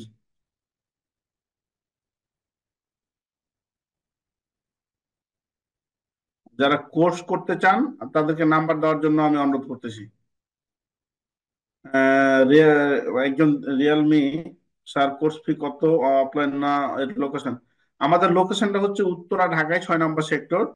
আর হচ্ছে আপনি আমাদের একটা ফ্যাসিলিটি হচ্ছে কি যে এটা অনলাইনে আপনি অলমোস্ট শিখতে পারবেন। তবে যদি অফলাইনে আপনি আসতে চান আপনি আসবেন, আপনাকে আবার মনে করেন এখন স্টিল না আপনি আমার সাথে অনলাইনে ক্লাস করতেছেন, আপনি কালকে আসে অফলাইনে দেখতে চাচ্ছেন, কোনো সমস্যা নেই। এবং শুধু এই কোর্স চলাকালীন 2 মাস বা 1.5 মাসের মধ্যে না, আপনি লাইফ টাইম আপনার যে কোনো সমস্যা বলবেন, যদি জানা থাকে আমরা আপনাকে উত্তর দেবো, এবং ডকুমেন্টস গুলো প্রোভাইড করবো আপনাকে লং টাইম। এবং আপনাকে আপনাদেরকে আবারও বলতেছি, এই অ্যাডভান্টেজ একটা ইঞ্জিনিয়ারিং মানে অন কাইন্ড অফ ক্লাব এবং প্ল্যাটফর্ম, কমিউনিকেশন প্ল্যাটফর্ম। আমরা আমাদের মেন বিজনেস হচ্ছে মেশিনারি এবং স্পেয়ার পার্টস এবং অটোমেশন নিয়ে, আমরা ইন্ডাস্ট্রিতে অটোমেশন নিয়ে কাজ করি। আর এটা জাস্ট আপনাদের সাথে একটা ভলান্টারি সার্ভিস, কেমন? Thank you. মানে অনলাইন কোর্স করলে অফলাইন ফ্রি মনে করেন আপনাকে, যে একটা কোর্স করলে আরেকটা কোর্স ফ্রি। এবং কোর্স শুধু না, এখানে অটোমেশনের স্ট্যান্ড আপ, পিএলসি, আপনার স্ট্যান্ড মানে 3-4টা ব্র্যান্ডের ভিএফডি, পিএলসি, আপনার নিউমেটিক ভালভ দিয়ে অটোমেশনের চমৎকার একটা ল্যাব আছে, সেখানে এসেও আপনারা ফ্রিতেই আপনারা এখানে করতে পারবেন, যদি যে আমি এটা দেখতে চাই। ভাইয়া আপনার হোম ডিস্ট্রিক্টটা কোথায় একটু বললে ভালো হয়। এত কথা বলার পর যদি আসল ভাই আমার হোম ডিস্ট্রিক্ট না বুঝতে পারেন, তাহলে কেমন হলো? আপনি ব্যবসা করুন কেমন? জি হ্যাঁ, ভাই এই যে বিএনবিসির গাইডলাইন প্লাস ন্যাশনাল ইলেকট্রিক কোডের যে গাইডলাইন গুলো, এগুলোর সফট কপি কোথা থেকে, মানে অনলাইন থেকে কোন সোর্সে পেতে পারি একটু যদি জানাতেন। ওই আমার কাছে আপনার এত কষ্ট করার দরকার নেই এমবি খরচ করার, আপনি আমাকে হোয়াটসঅ্যাপে নক দিবেন, আমি ফ্রিতে দেবো। ঠিক আছে ভাই, থ্যাংক ইউ এবং ভাই। আর যদি আমার কাছে আমাকে খুঁজে না পান, তাহলে ওই গুগলকে জিজ্ঞেস করলেই বলে দেবে ওই যে গুগলে তো ভাই অলরেডি ঢুকছি আমি, এই জন্য তো আপনাকে জিজ্ঞাসা করলাম। না, গুগলকে ভালো করে জিজ্ঞেস করতে পারেননি হয়তো। ভাই আমি তো ন্যাশনাল ইলেকট্রিক কোড দিয়ে সার্চ দিলাম, ও তো সরাসরি উইকিপিডিয়া থেকে আর কি দেখাচ্ছে আর কি এগুলা। স্যার কোর্স আউটলাইন গুলো হোয়াটসঅ্যাপে দিলে ভালো। হ্যাঁ ভাই, আমাদের যারা যুক্ত হয়েছেন, রেজিস্ট্রেশন করেছেন, আমাদের কোর্সের আউটলাইন এবং হচ্ছে এই আজকে সেমিনার আপনাদেরকে দেওয়া হবে। আমরা আবার খুব নাছোড়বান্দা, আমাদের সাথে একবার যদি যুক্ত হন আপনাকে জ্বালিয়ে খাওয়াবো আমরা। ঠিক আছে, নাম্বারগুলো আমাদের আচ্ছা নোট ভাইয়া, থাকে। আমার একটা অনুরোধ, আপনার একটা ভিজিটিং কার্ড আমাকে হোয়াটসঅ্যাপ করিয়েন। হ্যাঁ, আপনি নক দিয়ে আমি দিব। আর আপনাদেরকে বলতেছি যে এই কোর্স হচ্ছে আমাদের জাস্ট আপনাদের সাথে গল্পের একটা জায়গা, এবং শেয়ার নলেজ জি জি জি। শেয়ারিং করার জন্য। আমাদের ভিএফডি, পিএলসি, 6টা ব্র্যান্ডের ভিএফডি আছে আমাদের কাছে, পিএলসি আছে, অটোমেশন আছে, টুকটাক মেশিন আছে, আপনার এসএলডি, এলডি আমরা প্রোভাইড করি, এবং কনসালটেন্সি করি, অনেক কাজ করি ভাই। ছোট বয়সে আমরা আমরা এখানে আমাদের ডুয়েট বুয়েটের যারা সিনিয়র পার্সন আছেন, তারা আমাদের অনেক এখানে কাজ। জুনিয়র ভাই যারা আছে তাদের প্রতি আমার বিশেষ অনুরোধ রইল, তারা ভবিষ্যতে যাতে স্কিল হয়ে দেশের জন্য আরো অগ্রগতি করতে পারে, কাজ করতে পারে, সেটার জন্য আমি শুভকামনা রইল। সবাই কাজ করতে করতে মানে আপনার স্কিল চলে আসবে, কাজ করবেন ধৈর্য সহকারে, এটা আমার একটা অনুরোধ। Thank you, thank you. আসল ভাই আসেন একবার, আমাদের আর হচ্ছে ভাই ফয়সাল আপনার ভাই ছিলেন। হোয়াটসঅ্যাপ নাম্বার কি এই যে 31 লাস্টে এটা? এটা অফিসের নাম্বার, এটা আমার নাম্বার আর কি, আমার কাছে থাকে অ্যাডভান্স দিয়েছেন। এখানে নক দিলে কি গাইডলাইন গুলো পেতে পারি ভাই এখন? হ্যাঁ হ্যাঁ হ্যাঁ হ্যাঁ, আপনি দিয়ে রাখেন। আমি ওকে, কোনো কারণে যদি ভুলে যাই বারবার বলবেন না, আমি কোনো বিরক্ত নাই আমার। হ্যাঁ কিন্তু ওকে ভাই, থ্যাংক ইউ ভাই। আমি আমি দিব ইনশাল্লাহ। ঠিক আছে ভাই, থ্যাংক ইউ। জি, ইনশাল্লাহ। আবারও বলতেছি যে আমরা শেষের পথে চলে এসেছি। কেউ যদি কোর্স করতে চান, তাহলে আউটলাইন বা হচ্ছে যে কোনো বিষয়ে আমি চ্যাট বক্সে যারা নাম্বার দেবেন, শুধু আমি তাদের সাথে কথা বলবো। আর রেজিস্ট্রেশন যারা করেছেন তারা অফিস থেকে ফোন দিবে। এই হচ্ছে আমার আপনাদের সাথে আজকের সারাদিনের কথাবার্তা। Thank you very much. অনেকে অনেক ভাইয়া, পরামর্শ দিয়েছেন। জি, আচ্ছা ভাইয়া, আমি এই যে আমার ল্যাপটপ হচ্ছে লো কনফিগারেশন, তো পড়াই 3-4 জেনারেশন, সেক্ষেত্রে আমি ইলেকট্রিক্যাল অটোকে শেখার জন্য আমার কোন সফটওয়্যারটা নিলে মূলত ভালো হয়? আর যদি কোনো লিঙ্ক থাকে আপনার প্লিজ আপনার শেয়ার কি করবেন। কি কি আপনার ফিগারটা বলেন একটু শুনি। হ্যাঁ, এই যে ইলেকট্রিক্যাল অটোকে শেখার জন্য যে আমি আমি ওটা বাসাতে একটু বলছি না, আপনার কম্পিউটারটা কত কত কত কোরাই, কত কি কত পুরাই বলেন একটু। 3-4 জেনারেশনের। কোনো সমস্যা নাই, চলবে। বিষয়টা হচ্ছে শোনেন, ডিভাইস হচ্ছে আপনার আমাদের আর একটা মজার বিষয় হচ্ছে অটোক্যাড আপনাকে ইনস্টল করে দেবো আমরা অফিসে বসে থেকে, যদি আপনার কোনো সমস্যা হয় সফটওয়্যার দিব আমরা। হ্যাঁ, এটা শুধু যে কোর্স চলাকালীন সময় দিব এরকম না। আপনি আজকে থেকে 5 বছর পরে যদি এই ডকুমেন্টস গুলোর প্রয়োজন হয়, আপনার সফটওয়্যার প্রয়োজন হয়, আমরা দিব ভাই। এবং এখানে আমাদের পিএলসি সফটওয়্যার আছে, সব আছে, আপনি যা লাগবে ফ্রিতে নিয়ে যাবেন এখান থেকে, একদম ফ্রি। ঠিক আছে। আর আপনার জন্য ফ্রি হলে চলবে ভাই। এখন কিন্তু বিষয়টা হচ্ছে সব সফটওয়্যার গুলো তো অনেক হেভি হয়ে গেছে এখন, একটু জি কষ্ট হবে। যদি আপনার মানে শুনেন, এই যে গল্প এখন বেড়ে যাচ্ছে যে আজল ভাইয়ের মাঝে পাবেন যে পলিটেকনিক যখন পড়তাম তখন আমি, আপনারা বা অনেকে 1,70,000 টাকা দিয়ে কম্পিউটার কিনে, ডেস্কটপ কিনে খালি নাটক আর গান দেখতাম। হ্যাঁ, অনেক কিছু শিখছি। এক্সেল সিটে মনে করেন ওয়ার্ডের মানে পেজ সেট আপ করতে পারি না। আর বিষয়টা হচ্ছে যে আপনার যদি সুযোগ থাকে সবসময় ডিভাইস আপডেট ইউজ করতে হবে। মোবাইল, ল্যাপটপ, বিশেষ করে ইঞ্জিনিয়ারদের হাই ফিগার রাখবেন। যদি 5 লাখ টাকা ল্যাপটপ কিনতে পারেন কিনবেন, কিন্তু আমরা যদি না পারি, যেটা আছে এটা দিয়ে একটু শুরু করেন, হাতের কাছে জি যেটা আছে। হয়তো আপনার একটু লোডিং লোডিং করবে, একটু মানে এই যে এরকম করে আপনি যখন মাউস নিয়ে আসবেন 2 সেকেন্ড পরে যাবে, যাক। আর যদি সুযোগ থাকে কিনে ফেলবেন। এটা হচ্ছে মানে আপডেট জেনারেশন গুলোতে কাজ করে মজা পাবেন। কোরাই 5 বা কোরাই 7 এর উপরে গেলে আপনি ভালো লাগবে আপনার। কোরাই 7 এর উপরে কিনা উচিত এখন কিনলে, জি জেনারেশন আপডেট।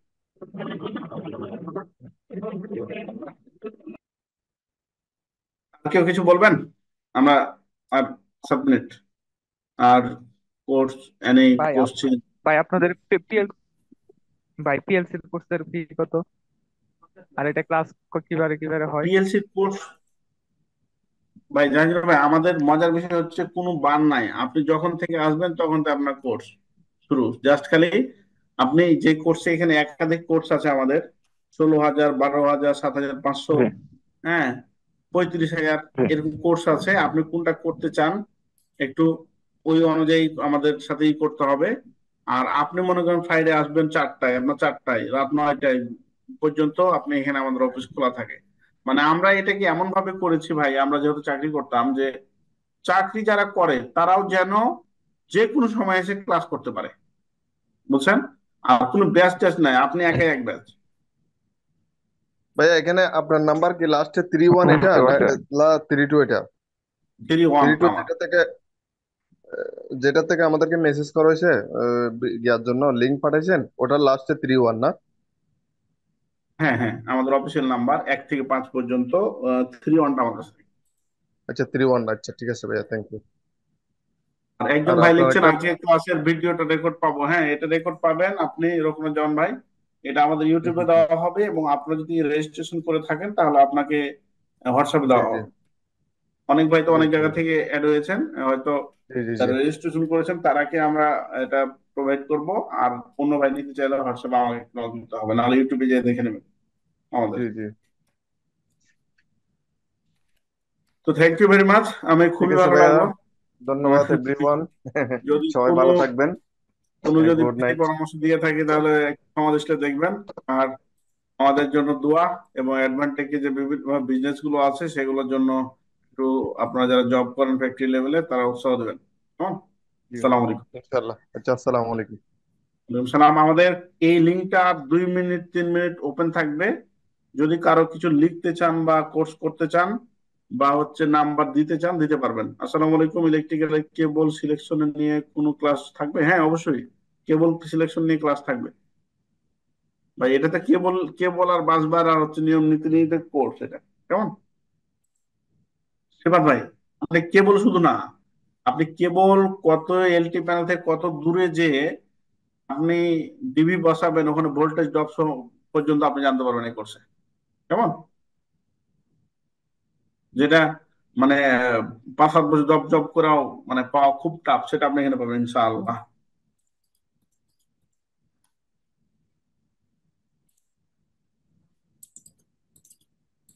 এটা কি লিখতেছে? এটা কি এই এই সেমিনারে আবার কিছু দুষ্ট লোক জয়েন করে, বিদেশিরা, বুঝছেন? ওরা এসে অন্য কিছু প্লে করে, দেখে অনেক। তো থ্যাংক ইউ, আল্লাহ হাফেজ। আমি জানিয়ে শেষ করলাম, আরো 2-1 মিনিট লিঙ্কটা থাকবে, আপনারা আমাদের সাথে থাকতে পারেন। তবে এই কোর্সটা করলে আপনার অনেক বেনিফিট হবেন, এটা আমার জায়গা থেকে আপনাদেরকে আমি বলবো ইনশাআল্লাহ। ক্লাস কতক্ষণ হবে, কি বার, আমি কয়টা শুনতে পাইনি যদি। আচ্ছা, এটা হচ্ছে ক্লাস হবে 2 দিন ব্রাদার, 2 দিন, সপ্তাহে 2 দিন। এটা আমরা নির্দিষ্ট একটা হোয়াটসঅ্যাপ, আপনাদের একটা গ্রুপ থাকবে, ওখানে ক্লাস লিঙ্ক এবং হচ্ছে আপনার রেকর্ড এবং হচ্ছে টোটাল মডিউল না কবে কবে ক্লাস হবে সেই জিনিসগুলো আপনাকে দিব। ঠিক আছে শ্রীপাদ ভাই? যে ক্লাসের রেকর্ড এবং হচ্ছে ডকুমেন্ট সেই গ্রুপে দেওয়া হবে, এবং শিডিউল, ক্লাস শিডিউল গুলো সেখানে দেওয়া হবে, সকল ডিরেকশন সেখানে দেওয়া হবে। ওকে।